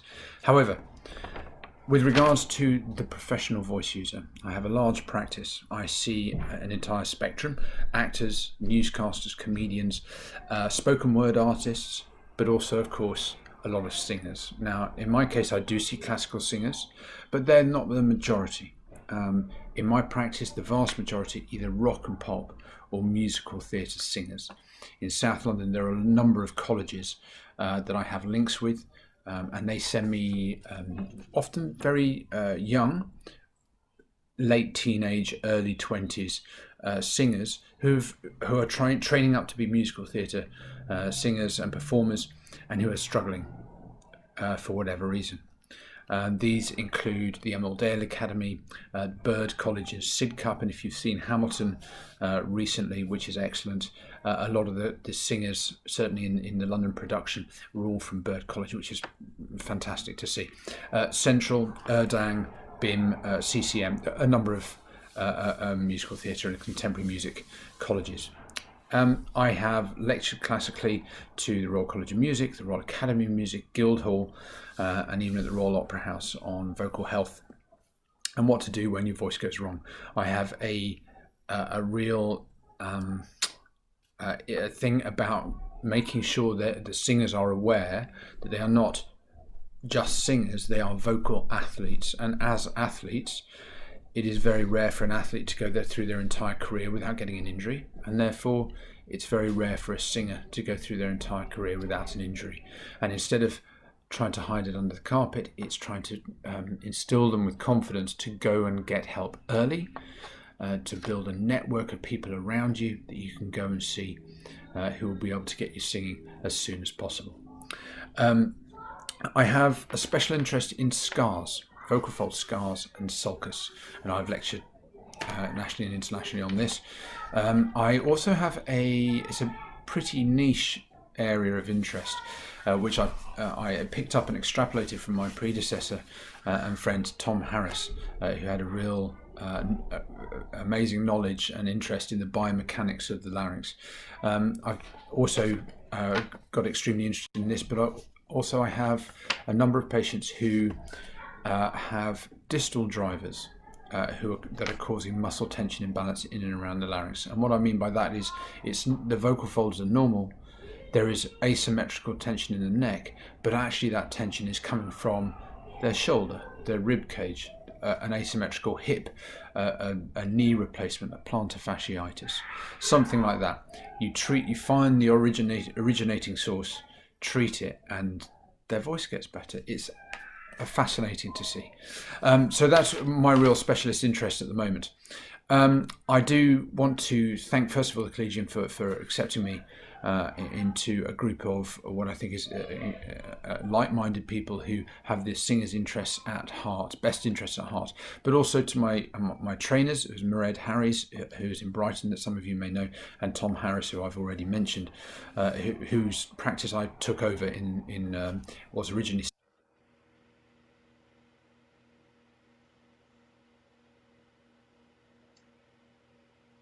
Thank you very much. Lewisham. Sarah Harris, his wife, who worked with me as my speech therapist, and who was fantastic and led me by the hand through my first few years as a consultant. And I am grateful to CoMeT for existing, for having the interest of the professional voice user at heart. And I very much look forward to collaborating and discussing cases with you in the future. Thanks very much.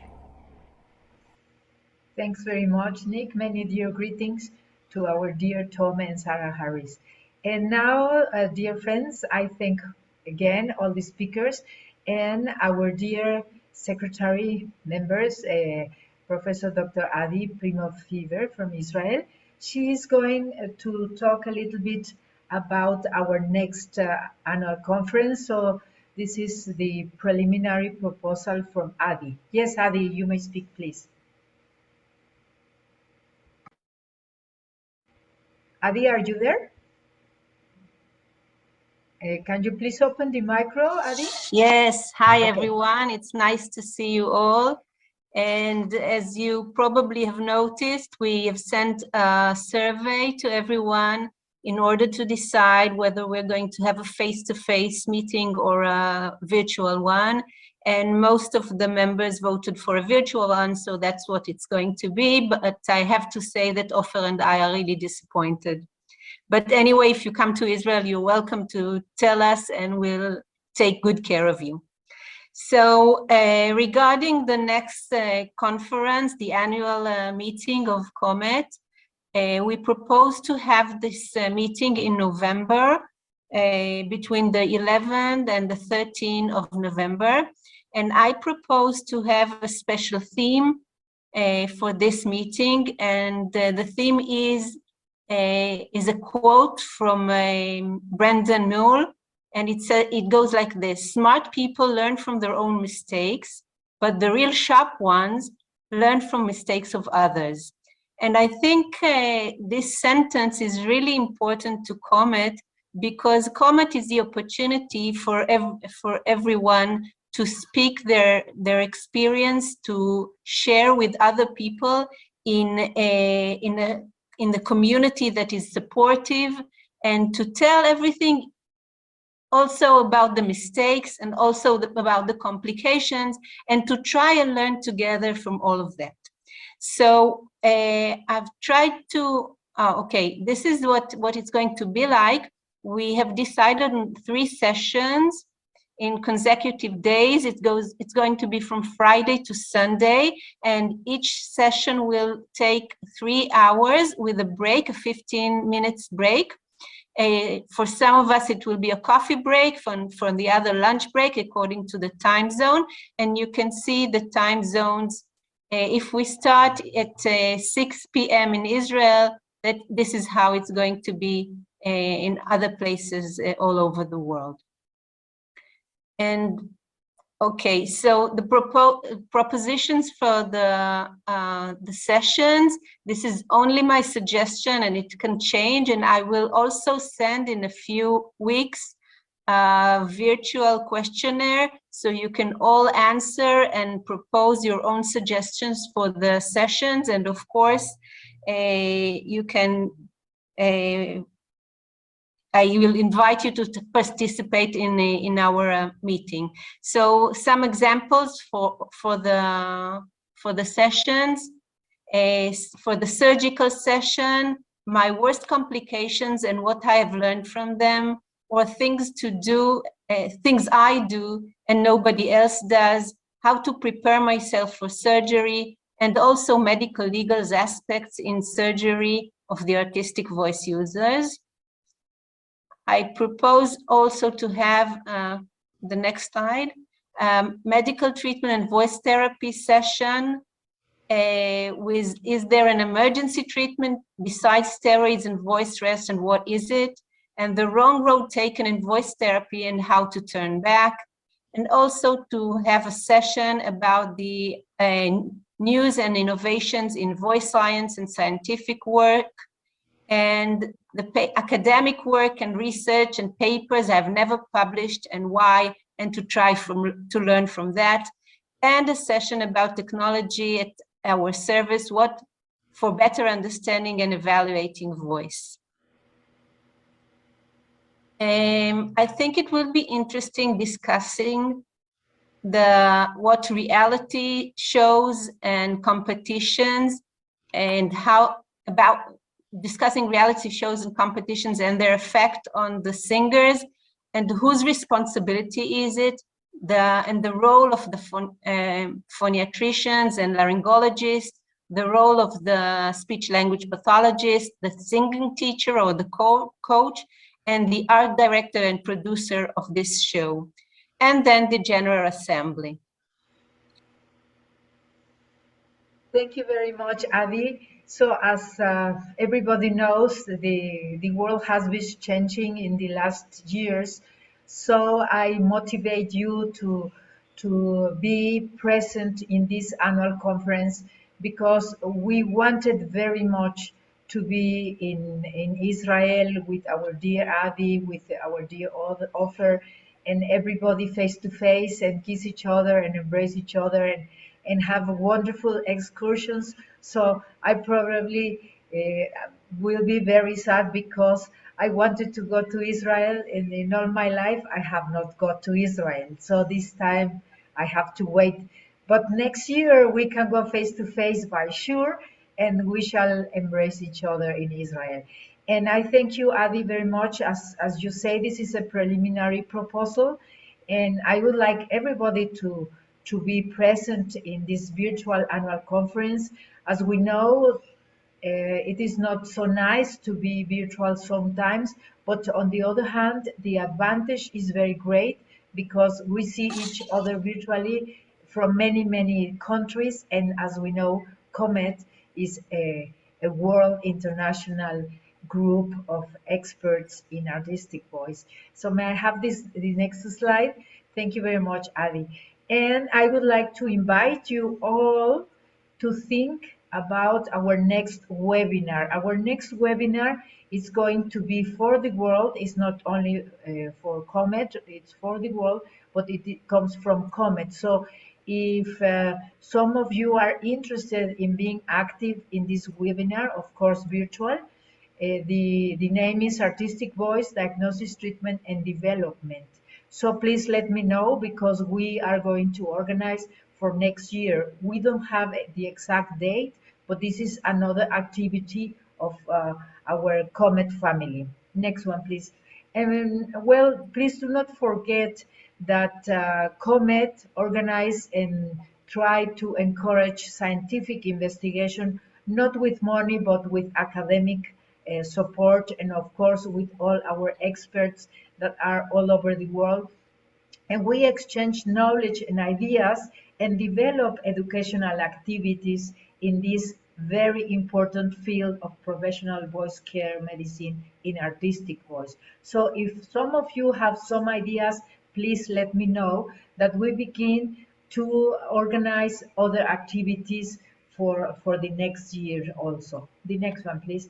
And of course, the facilitate of the referral of a singer and an actor to a well-qualified specialist in another city of the world where the artist is scheduled to perform. But we do know, and we have been discussing with our dear Richard Stasny, with Lucinda Halstead, with Bob Sataloff, with our dear Austin King, and with Todd Frazier about the necessity of having different referrals groups where we can send our singer in order to have a team work, like for example Orietta and Valentina have in Milano. So it's important that you know that we are going to keep on talking about this situation of having groups, multidisciplinary groups for our referrals. In the next month, perhaps I shall send you the invitation to keep on discussing this, and I would like very much to have you. And the next one is, as you know, Collegium Medicorum Theatri is going to have a special session also in Pan-European Voice Conference in Tallinn, Estonia, with our dear Alan Burma and with all our friends from all over the world.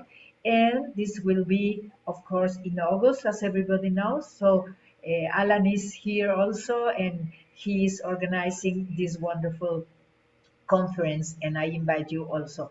And the next one, also CoMeT is going to have participation in the 16th meeting of the International Association of Phonosurgery.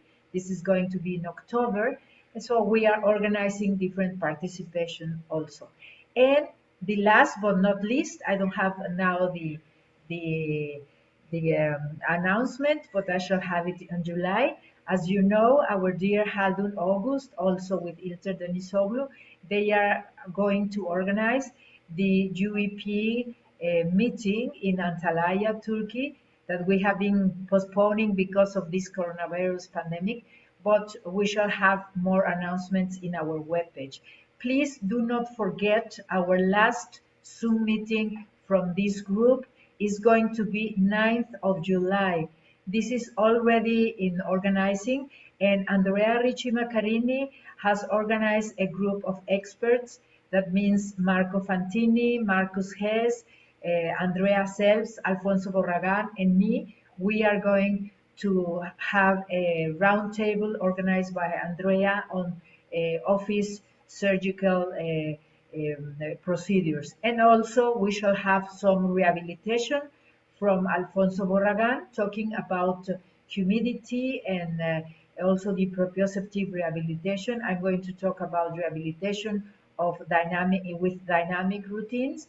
And if somebody wants to share in this last Zoom meeting in July, please let me know, because we have still 2 spaces available for rehabilitation. So if somebody wants, please write me immediately. And well, I want to tell you also that according our bylaws said in the new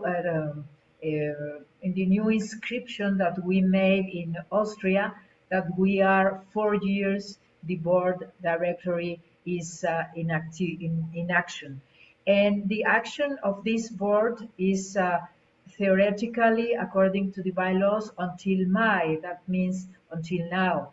But due to all the problems that we have been living for the pandemic, the board decided, and I hope you agree with us, that in the next General Assembly in virtual Tel Aviv, we are going to change board, and we are going to make that in the General Assembly. Until then, we shall be together on July, and then we shall be together in November in Tel Aviv, virtual Tel Aviv. So we have to think about our future, and I thank everybody that could come to these Zoom meetings, because I know no other days everybody has many activities, but we have to be together, because our concept as Collegium Medicorum Theatri, already 52 years old, we are still a very young group, as you know. We have to be together, and we have to be present all over the world in all the national and international groups of scientific activities, because it is important that you remember we have our own CoMeT activities for all over the world through the YouTube and through all the invitations that we make, but also our CoMeT members are in many activities. For example, in this singing conference was Johan Sonberg, Ingo Titze, Sternstrom, Philippa La, and many others were presenting. Ilter is presenting in many other international also activities. Also, Joseph Shlomi Hertier was present in Milan, and Philippe de Jonker was present with Giovanna Cantarella. So please let me know if you have already the flyers or the announcements, to put that in our webpage. Our webpage has CoMeT activities and other association activities, and that means that you can be announced as CoMeT member for another activities. And very important is that I give you many greetings from our dear Professor Jürgen Wendler. He could not be with us today, and also Erika Diabati, Eleonora Bruni, Peter Hulin, Philippe de Jonker, Erki Bianco. So they sent many dear greetings.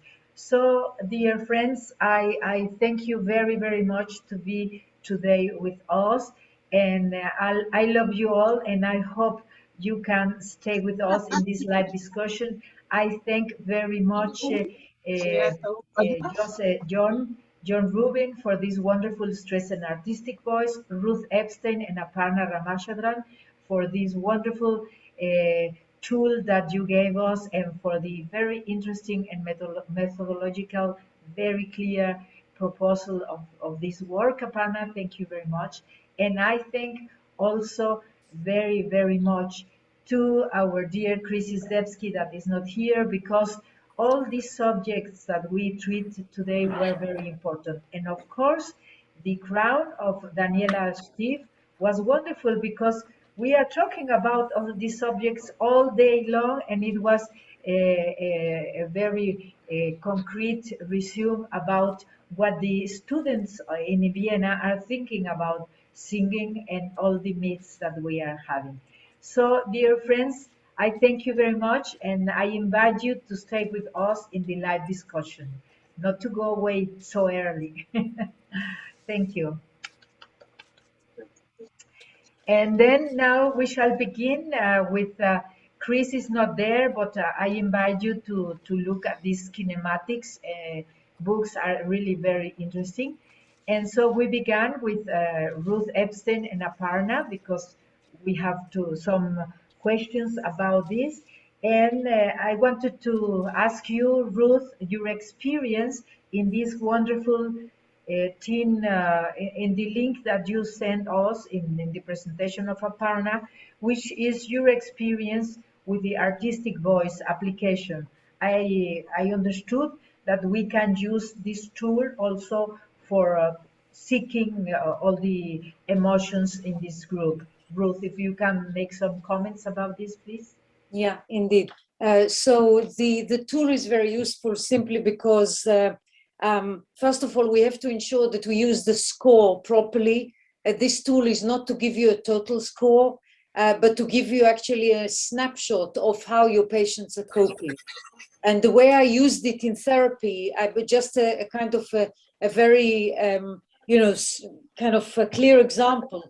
If a patient presents with a performer presents, for example, with a passive way of coping, in other words, they have a problem, you give them all the suggestions, and you see that you are stuck and they're not making any progress. One of the tools that I found useful personally is actually the use of the coping questionnaire to give me a snapshot as to what's happening and how are they coping with the problem, over and above the details that the person gave me in case history. And what, like Aparna said, this is a very useful tool to be shared with the person themselves, because quite often they're not aware that they are coping passively with the problem. In other words, they are finding information, asking doctor about it, reading, asking their friends, running around to the laryngologist. But actually the solution quite often comes from within, when the person owns the problem and is prepared to move forward, doing something active about their problem. Thank you very much, Ruth.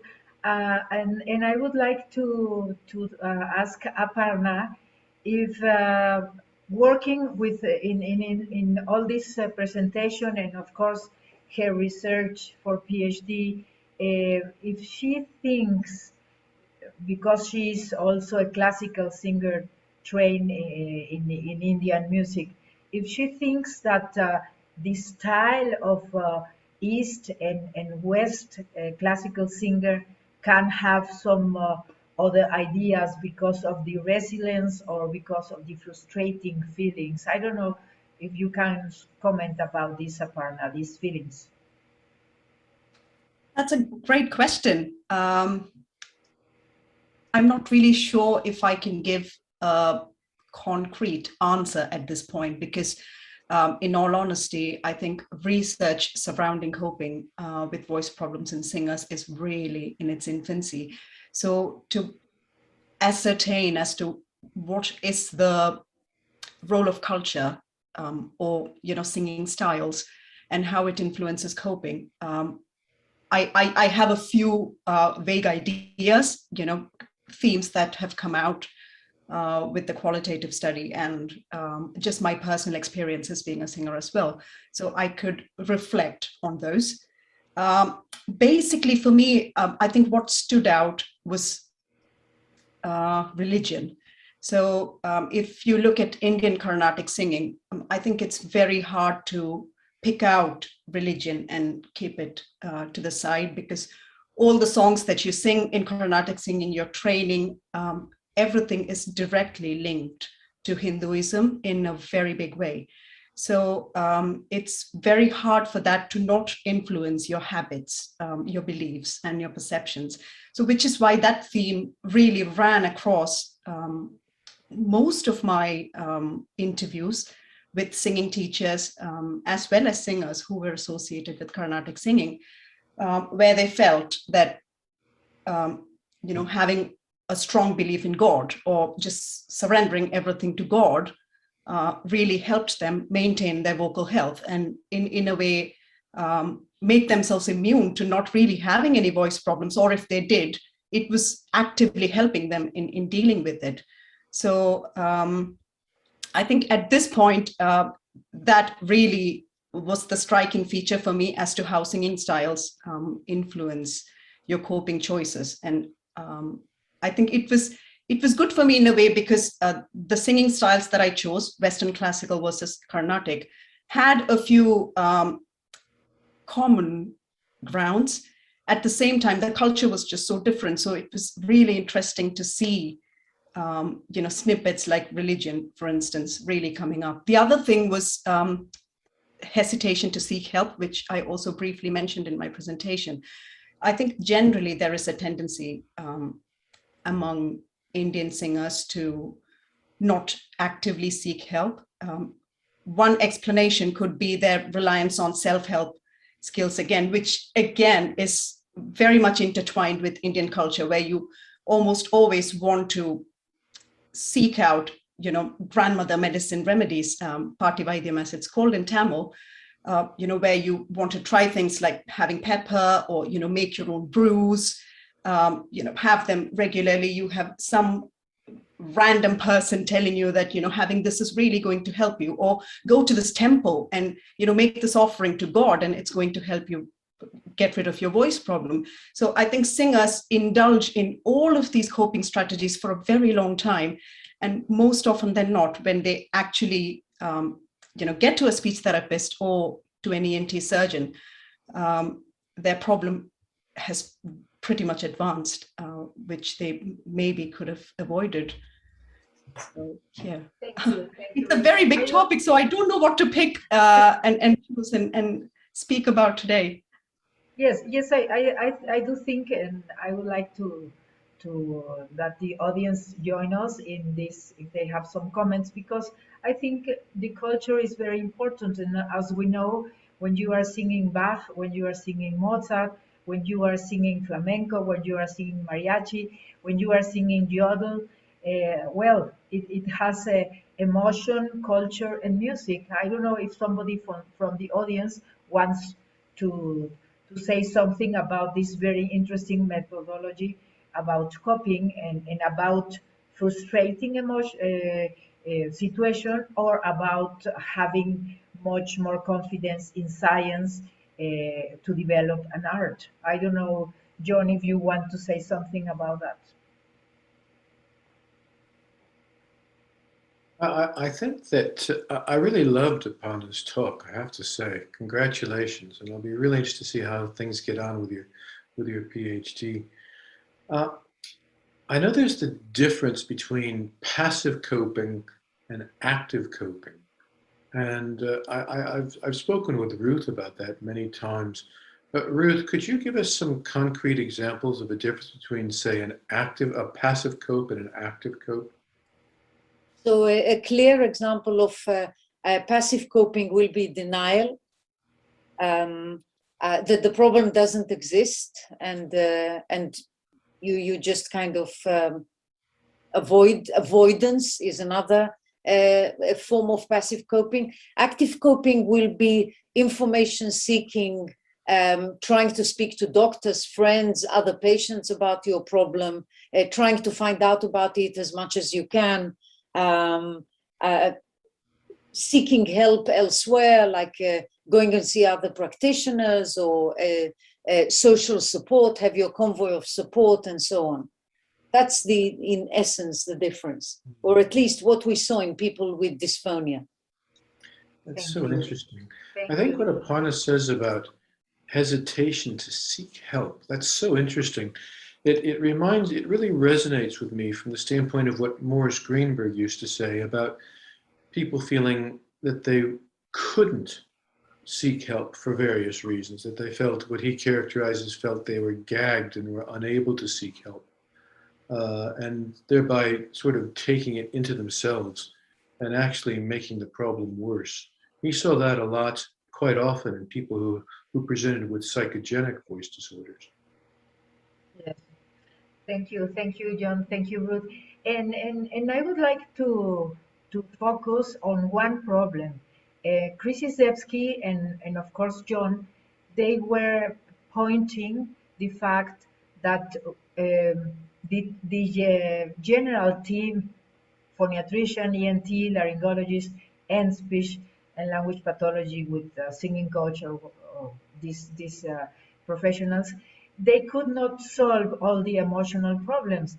And I think this is important to remember because, as John said, we can have empathy and we can understand exactly what is the feeling of this singer or this actor, but of course we cannot handle so many emotions, and there a very thin line in the border between a disability of controlling the emotions, but also the neurosis of a singer, of an artist.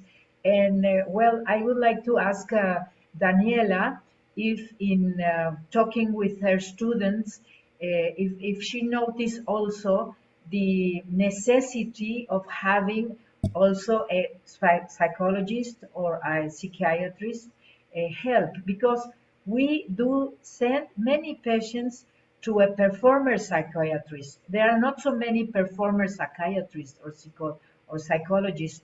I don't know in the UK, John, you can tell us about that after Daniela.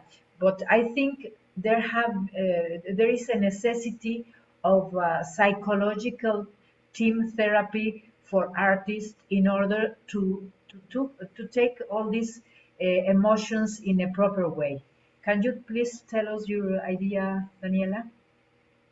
So what I can say is that students themselves, they bring up the topic. They say that some vocal problems are actually not vocal problems, but problems of the whole person. And they say that they see students, their colleagues, struggling and not having the right help. So there is no institutional help. And I must say that my experience is that the support, um, putting the student in the middle of the interest, is something that is not perfectly done at the institution where I teach. It's more about the famous singing teachers.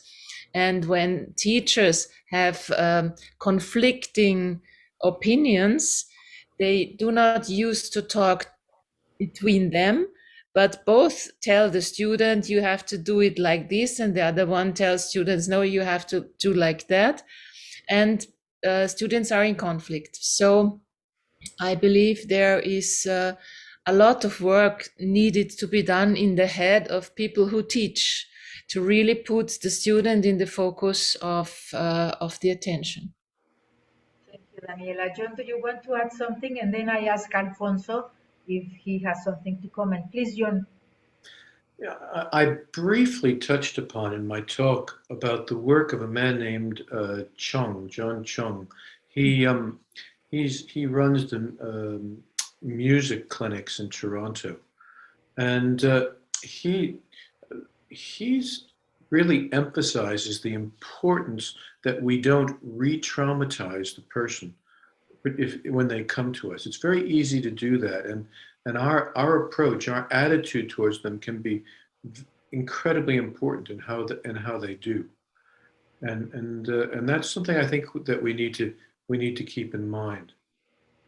Just the way that the words that we use can make a difference. There was a really interesting, can I take an extra moment? There was a really interesting MSD thesis done by Amanda Gillespie about 15 years ago. And she looked at it, they weren't artistic people, but it's a very interesting study. She looked at a group of primary school teachers who presented with basically muscle tension dysphonia and voice problems. And half of this group were told that their problem was due to vocal misuse or vocal abuse. And the other half of the group were told that the problem they had was due to these sort of musculoskeletal problems that can come on a day-by-day basis. And very interestingly, that both groups then went on to get the same type of therapy. And the group that were told that their problem was basically caused by their own misuse or their own abuse, statistically did substantially worse as an outcome and how they did than the group who were told on a more gentle basis. So what we tell our patients is incredibly important to how they do. Yes, and I think also, I don't know what the audience think, it is very important to hear the patient. And for that, the doctor or the phoniatrician and the laryngologist or ENT, they need to have time and they need to understand the artistic feelings. Because I was talking all the time with our dear Wolfram Seidner about the emotions of the singers when they are in a consultory or in an office or hospital. They sometimes they feel embarrassed because they don't know the medical terminology. But if we speak in a musical terminology, in a singing terminology, we are speaking the same language, and so they can be near us, and that we do not feel like we are the medical gods, because sometimes medical doctors have this idea, sometimes, not everybody. And with an artist, we have to be very careful, as you say, John. I don't know, Orietta or somebody from the ancient, Andrea, Alan, Ron, Wolfram, if somebody wants to add something about how to make this empathy with the patient about emotions. Eugenia Ron was raising his hand. Yes, Orietta? Ron Scherer was. Oh, yes, sorry, Ron, I didn't see you. Sorry. Yes. Thank you, Orietta. Thank you, Orietta. Can you hear me okay? Can you hear me okay? Yeah, well, yes. It's not on that. I was perseverating on the earlier discussion right before your question. I wanted to ask Aparna, or Ruth, or anybody. We've done some work with Carnatic singing, and it seems that this kind of singing also results in a higher percentage of vocal nodules and other problems. And I guess my question, you talked about this styles, different styles and all that, but I guess my question is, with a technique and a style and a technique that is a little bit more challenging and actually a little bit more dangerous, are there more severe coping problems, or is it almost the opposite, where they accept the challenges even though it's more deleterious?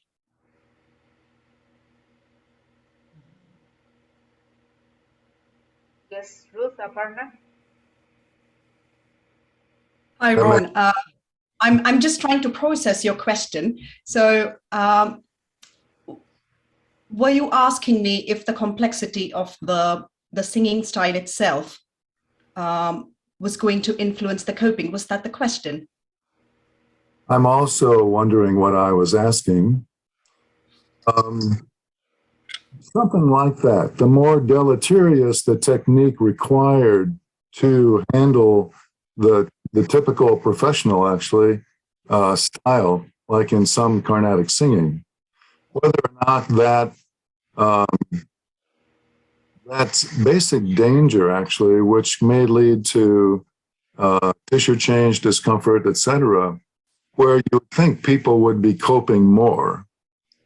Do they actually, because they recognize that that's the technique that they are learning, that they are using, that there's less coping because they accept the eventual potential problem? If I may say so very respectfully, I think the problem that I'm having with this notion of less coping and more coping is that coping is not really something that you can quantify. So coping is more about how you approach a certain problem rather than how much you're doing to approach that problem. So, and this was essentially the issue that Ruth also pointed out in the beginning as to how coping is conceptualized and measured across the world. And this was exactly the problem that we noticed with the VDCQ as well, where people would, just calculate a total score and say, oh yes, this group coped more than this group, versus the question really should be, how did they cope with that problem? Did they use social support? Did they, seek more information as to what to do about the voice problem? Did they, seek help by visiting a professional, or did they just deny that they had a problem? So when you ask me if the intricacies and the technical difficulties underlying Carnatic singing is going to make them cope more, I am not sure how to answer that. Yes, they might cope differently as opposed to a singing style which is perhaps a little bit more simplistic. But I'm not really sure if the quantity of coping is essentially going to be different. I really hope Ruth is going to jump in here and Yes, say. Ruth. Okay, so I think, hi Ron, nice to see you. I just want to say that just basically to add on to what Aparna said, coping is a process. It's a mediating process between a stressor and an outcome. So basically, what I take from your question, or maybe one way to address it would be that maybe because this is kind of associated culturally with religion in one way or another, and emotions about religion, on one hand, I think that it could actually kind of lead to a perception that, you have to give it everything you have. On the other, I would say that it could assist you to actually to adopt a coping style that if everything is left up to God, then there's very little that you can do about anything. So then it's God and powerful others. And then this can be then interpreted in a not very useful, not very efficient or effective coping strategy, because rather than actually finding what you can do about the problem, you actually leave it to God and to powerful others. I don't know whether this is helpful, but that's my interpretation of the question. It seems that the word acceptance enters in here pretty quickly. Accepting the situation rather than trying to change it. That seems to be an element of the coping strategy. Thank you, Ron.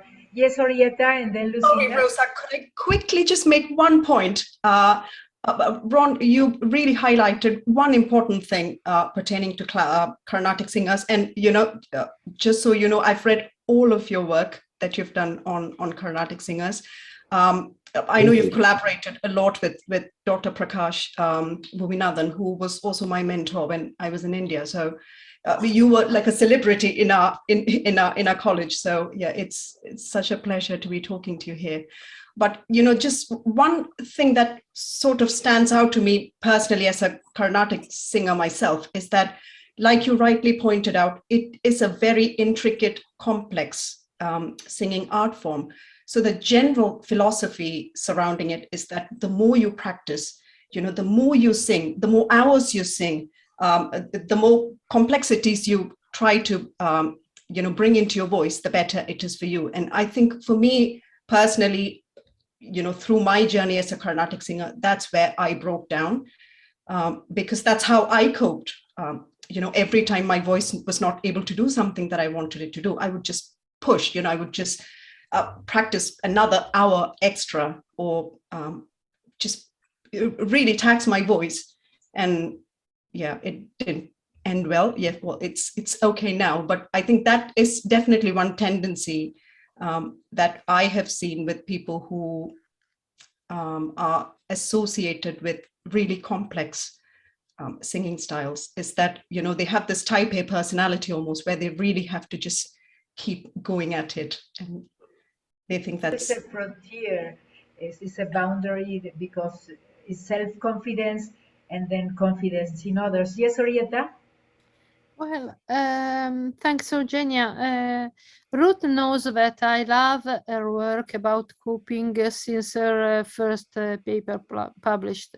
And indeed, about Western classical singing, I should say that we tried a little with some singers, with some group of singers, even if we have not yet translated validated in an Italian version.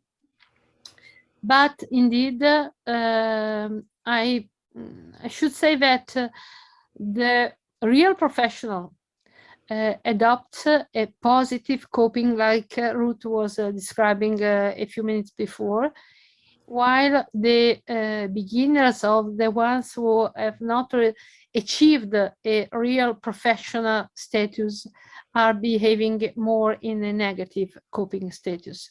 So I think that we must help people to understand how to better cope, and let them be proactive, as Ruth always said, and let them use this coping to be able to present on stage and avoid many negative components which may hamper their interpretation and their possibility to be on stage. Yes, Lucinda? So I would say, I agree with what everybody's saying, but also taking a look at it from sort of sports medicine kind of approach, in terms of, and also, looking at, here are all of these singers, especially our students, because, hopefully when they've gotten to the professional stage, they have better support and maybe a little more experience in managing their voices. But this whole thing of, well, it's more complex and it's more challenging, so I have to practice more. This is where I think we as CoMeT, and also in PAMA, that we can go forward and try, especially for all of you who are dealing with artistic voice, in trying to reach out to the teachers in the universities of our students, that just saying you made this mistake, go into the practice room and practice more, is not the answer. And the other thing that we know from sports medicine is that, pounding it and pounding it and pounding it doesn't make it better. It often makes it worse. And can we also teach the students how to structure their practice so they have practice and rest, practice and intellectual development and understanding of their music, practice and rest, because I don't see that happening, at least in the United States. But these are things that would take all of these issues of performance anxiety, anxiety over illness, and a feeling of powerlessness, because, they go, oh my gosh, I made this mistake. I spent 15 hours in the practice room and now I'm worse. And we're doing nothing to,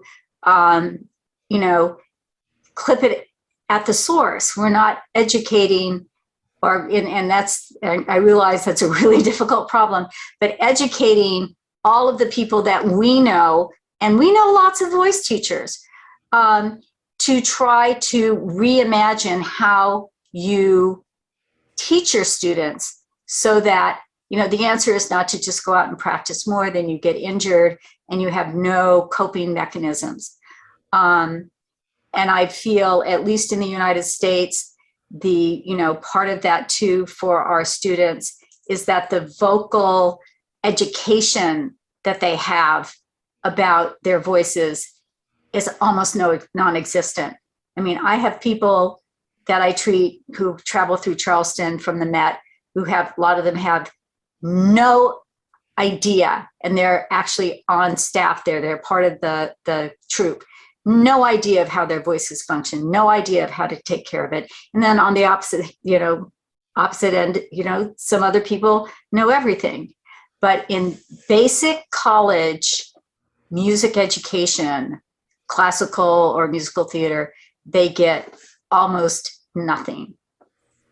There are, you know, everybody says, oh, well, you know, we're just too busy to fit that into our curriculum, which is, you know, very counterproductive. And then it leads to these poor students and young professionals having more and more anxiety. So I know I'm a slightly different tangent there, but I do see where this directly, you know, we can't necessarily, you know, we need to solve the system problem as well as the coping problem of our students. But part of the problem is endemic in the way artists are trained, whether they're pianists or bassoonists or singers. The musical training is essentially the same, and it's not, I think, conducive to health of the musician, regardless of their specialty. All right, I'm going to shut up. Thank you, Lucinda. Yes, Daniela? I would like to say that this is something I teach in my lecture about the voice, the vocal proficiency, and I dare say that it's not only in Vienna, it's a very renowned university for music. It was elected the second best university, I don't know, in Europe. Students do not have teaching on how they should practice.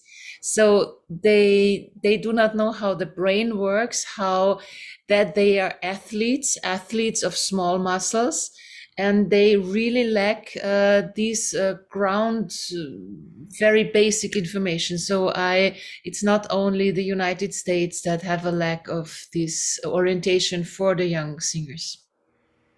So I would just say, you know, just to pop it out there, because none of us had anything else to do, as one of those things that maybe CoMeT can try to start building as a theme of educating educators on practices, because I think, you know, that was one of the things that was talked about at the BVA, you know, Choice for Voice, of the periodization or practice, rest, practice by one of our members. And, you know, I mean, I was like over the moon about that, because it's the first time I've ever had anybody say, well, let's look at that in singers. And let's, you know, and it translates to all aspects of professional performance. The way we treat elite athletes and the way we treat performers is totally different. You know, athletes, they're on this pedestal, they do things, they rest, they, you know, have diets and all this kind of stuff. And all the performers are just out there, you know, becoming exhausted and then having to go on stage and perform. So maybe this is something that CoMeT could take up as, you know, a thought, something that just we can start rolling out in a nice way.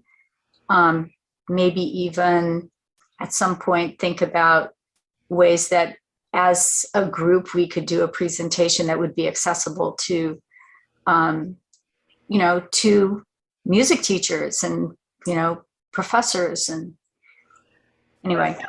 I think we have been doing many things through the years and through different groups and different CoMeT members and things like that. So I think we have a lot of responsibility in each of us, of CoMeT members, Right. because we have, there are not very young CoMeT members because we need to have experience and knowledge, experience in artistic voice and knowledge to be invited to become a CoMeT member, as we know. So every of us have a lot of experience already, years of experience in this field, and we have been working a lot, but sometimes the situations are not so easy in each country or in each institution. But I Right. think we have been developing many things.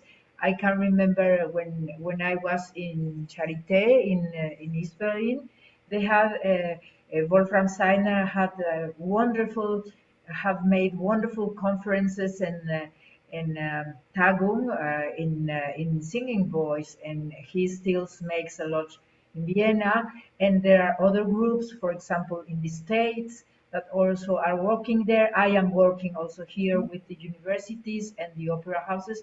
So I think you are completely right, Lucinda. We have to keep on educating and not to lose our focus and our objectives as group, because we are a human group and sometimes there are differences. This is logic and usual, but we have to focus on that. For example, with Alan Gurma, that he has been working a lot in Estonia also as a teacher, and sometimes the approaches from the singing teachers, from the speech pathologists, or from the laryngologists and phoniatricians are slightly different, but we have to think it's science and art. And of course, we have an instrument, and the instrument is not to be changed. It has to be fixed, it has to be well known, but we cannot change that. Yes, Right. Orietta. Well, I was thinking about what you and Ruth and Aparna and Lucinda was saying. Might be we, those of us who are physicians, should change our way to present things to the patient, because not. I think that if I point out that you have this lesion because it's your fault, because it's your bad vocal technique, because it's your bad singing teacher, this doesn't help coping. We should rather point out things that are working in that vocal tract, in that singing voice, in what we observe, and say, well, even if this and this and this is good, you have some problem and we can work it out, but you must apply and cope to work out. Might be that this change from our point of view might help better the patient to cope. Yes, I agree completely. And before I give you the word, Ron, when I came to Berlin, I was very surprised because in the indirect surgery that in Charité, they are super professionals about these techniques. I was very surprised that they didn't use any, for example, anesthesiologist in order to have a very light sedation of the patient. Because in Mexico, all the patients are more nervous, and sometimes they do not cooperate if there is not an anesthesiologist with us during this surgery, because as you know, the patient is awake. So the complexity of the emotions through the culture, through the experience, through the education are really quite different. And I agree with you, Orieta, also that the medical doctors and also the team group, the speech pathologists and the singing teachers, they have to think about the words they are using with the students and things. Because if we are talking all the time about positive, even though they are with negative pathologies, well, we can give some hope. Yes, Ron. Yes, I just wanted to mention that in the last 10 years or so, the National Association of Teachers of Singing in America, NATS, Mhm. as emphasizing certain aspects along these lines from a pedagogical point of view with exercise physiology, motor learning. And I could see where, and featured in their Journal of Singing, Mhm. other areas. And so it's kind of an active pedagogy-based orientation, but I could see where certain collaborations could really enhance this across different singing groups globally, actually, where there's an emphasis in adding to these wonderful concepts because they make it more efficient to teach without harm. Aspects like coping and all that to expand that out. So it's a health-oriented and more health-oriented orientation. So I could see an expansion of the pedagogical education in these subcategories, and basically making those into pamphlets, making them into workshops, etc., that could be used in all of these international meetings as well as publications.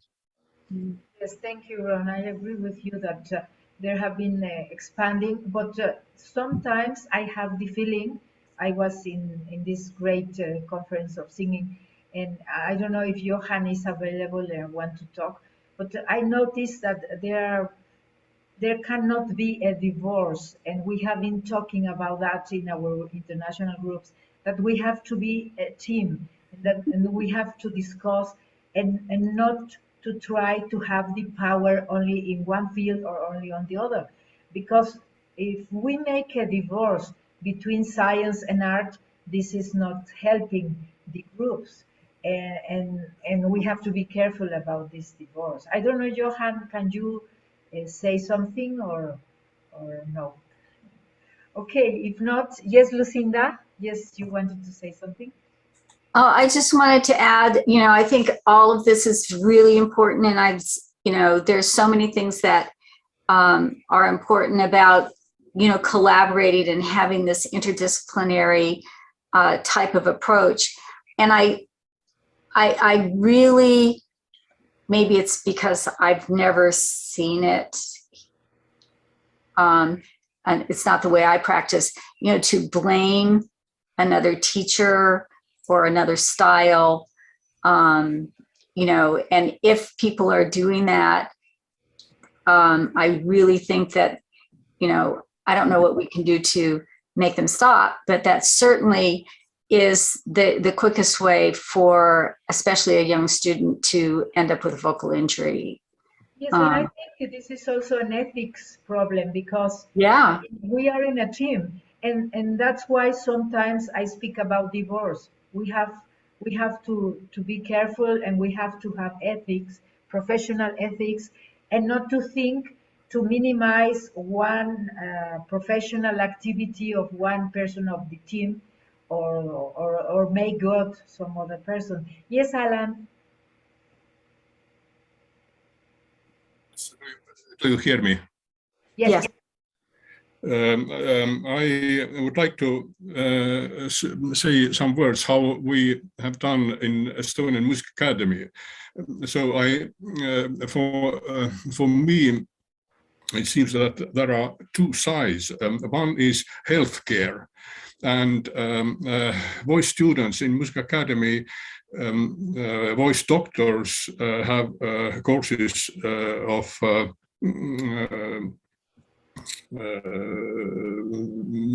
voice medicine.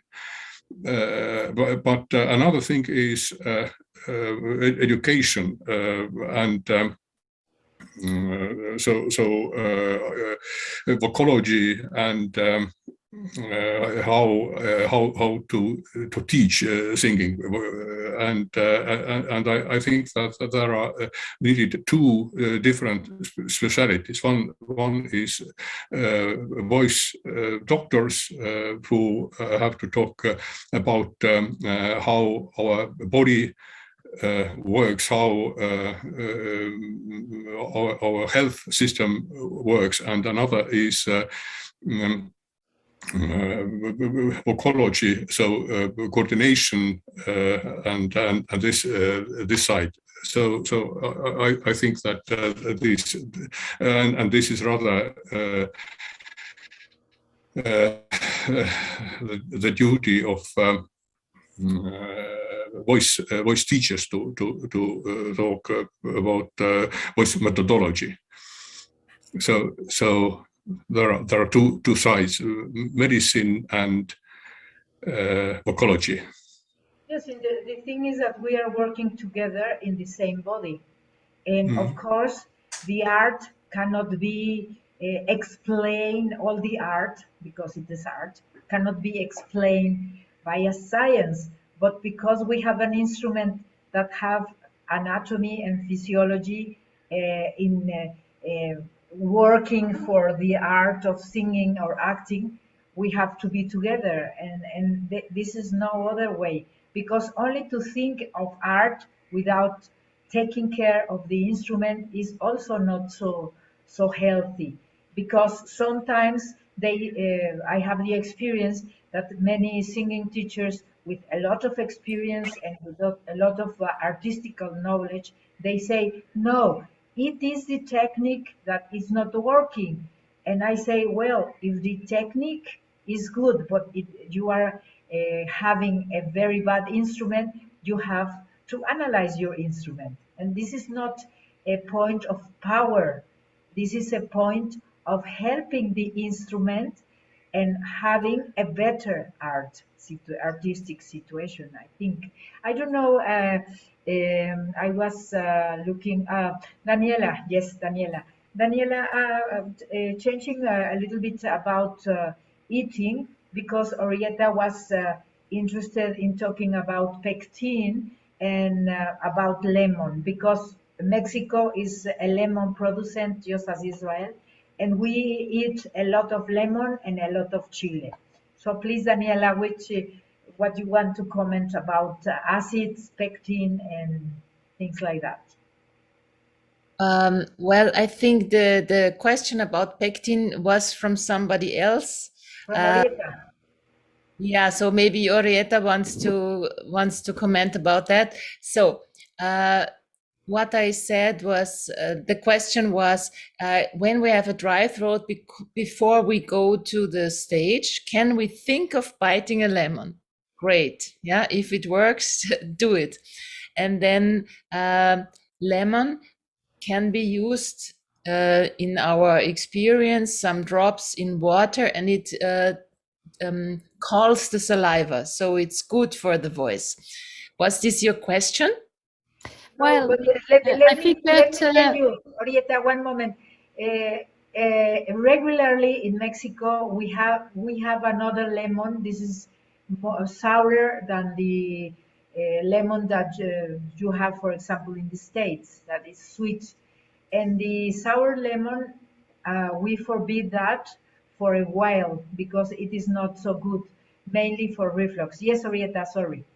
Biting the lemon to me remembers that in some places in Italy is usual to bite lemon with some salt, not only because of acid parts, which is a weak acid and not so able to hamper the high and strong acid in the gastric juice, but we have some albedo, the white part of the lemon, of cedar or what, and you may chew it, and it's pectin indeed. So this may help us. And I mean, a slice of a lemon, which has also the white part, of course, not chemically treated, a biological lemon, might help us to have some pectin as well in our stomach and help us against reflux. Well, I want to tell you that in Mexico, we drink tequila with lemon and salt. And the singers in Mexico, they say, if you want to sing good, you need a tequila. And I tell them, this is a lie. Tequila tastes very good, but it is not for singing. So forget that. And of course, I try to make jokes, otherwise I am too serious. But I this should is not. say not tequila, but salty lemon, yes.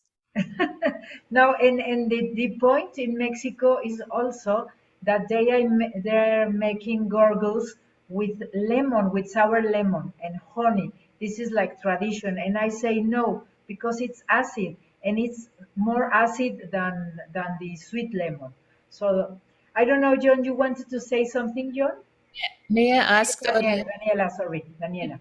I understand well that you take away the cask and you chew only the white meat of the lemon, not the juice, but only the white meat. Did I get this right? Okay, thank you. And we eat lemon with everything. We eat lemon with soups, with salad, with fish, with meat, with tequila, all the time. It's like all the time in Mexico, lemon and chile. Yes, Alan. I wanted to make also comment on Daniela's claim that the size of your vocal tract is not important in singing. I think it's not maybe entirely true because if you have a large vocal tract, your timbre is quite dark. And if at the same time you are, for example, soprano or tenor, this gives you much better opportunities to show your dramatic voice in a higher range.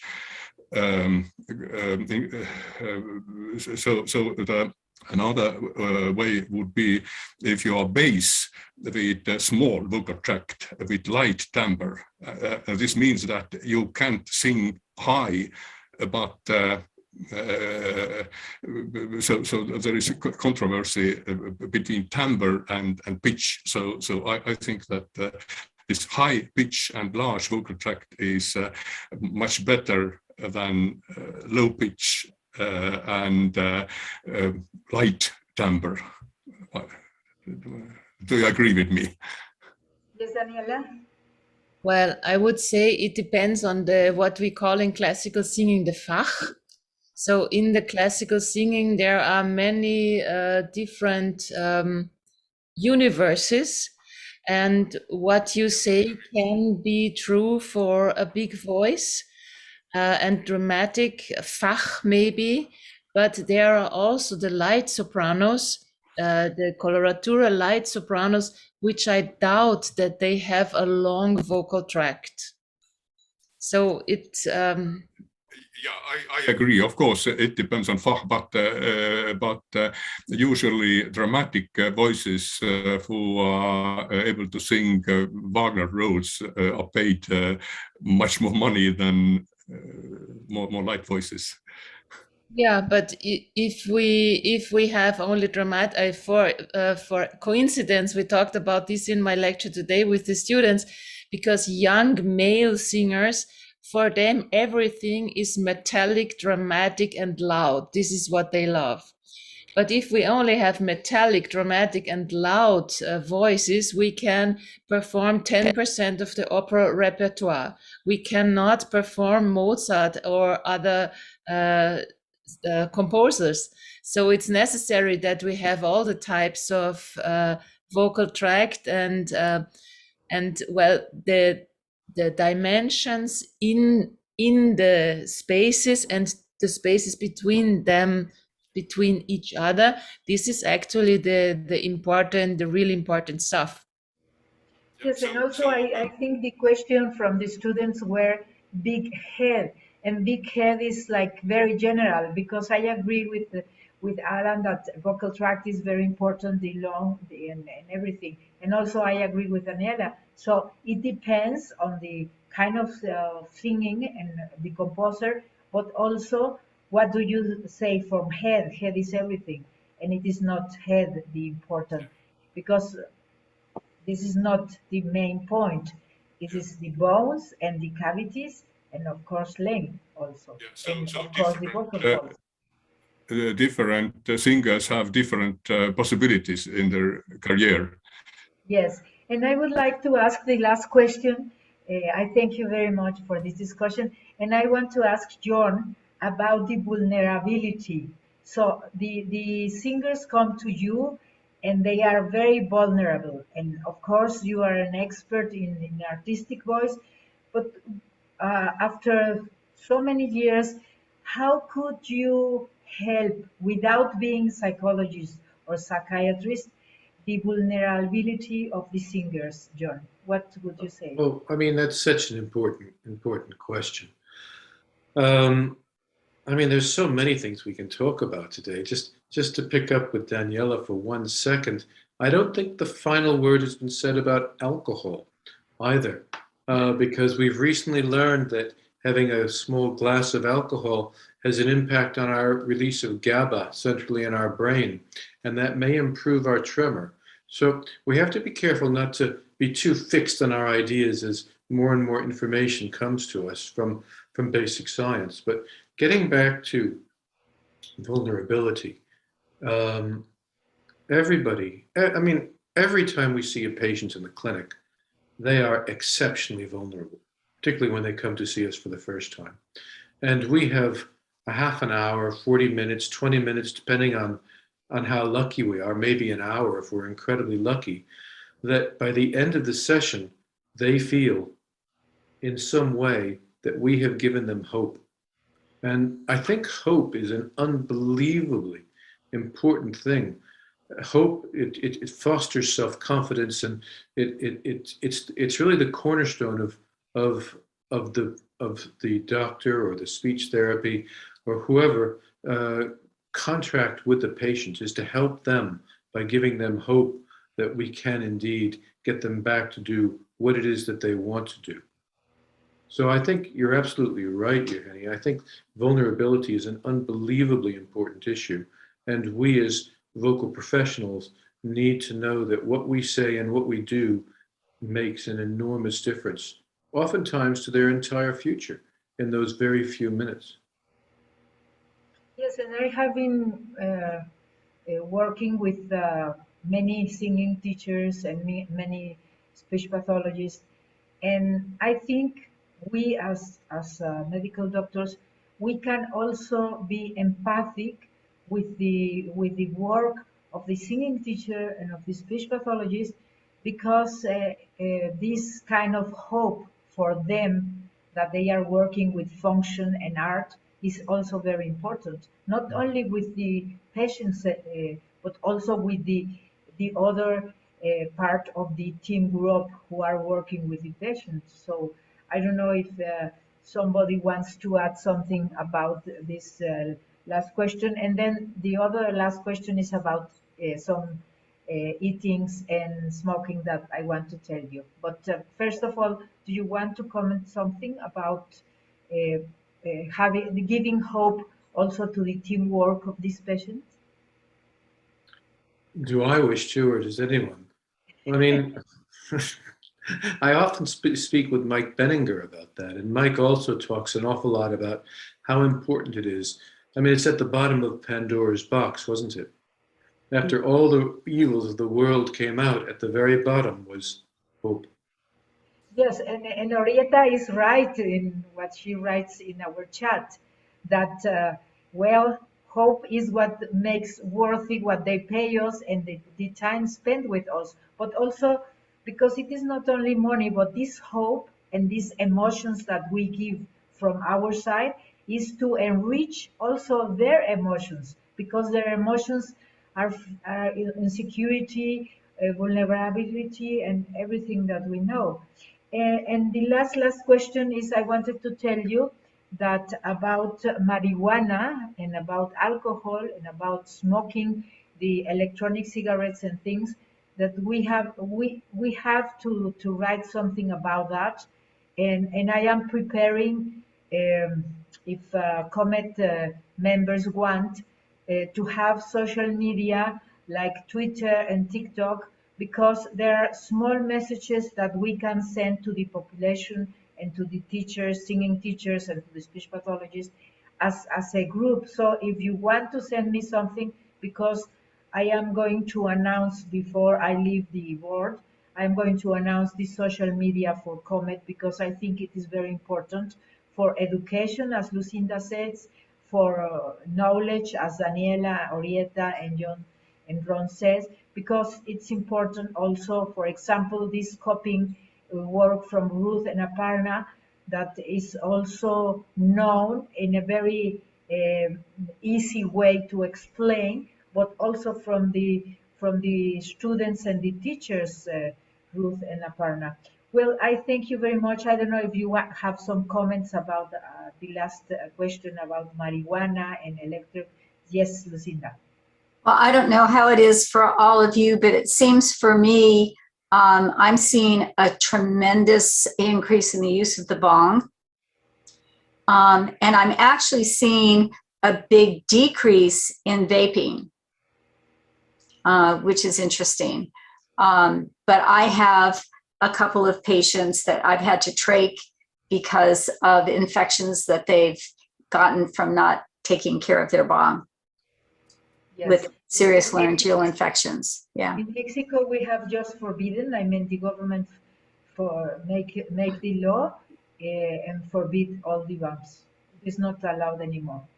So, dear friends, I thank you very much. Please think in the next session is 9th of July. We are going to talk about surgery and rehabilitation in artistic voice. And also, I invite you all to prepare your presentations for the annual conference. If you want to propose a roundtable or a personal presentation, you are very welcome. And also for the webinar next year. So and don't forget Twitter and TikTok. You can send me short videos. We only Daniela, for example, a very short message. It has to be in English. Short message. What do you think about alcohol, for example? Thinking about the population. So, dear Ruth, Aparna, dear Daniela, dear John, dear Orieta, dear Lucinda, dear Alan, my lieber Wolfram, Johan Sonberg, Ron Scherer, I love you all, and I see you on July, if not before. Bye, and thank you very much for your contribution of comments. Bye. Bye. Bye. Bye. Bye-bye.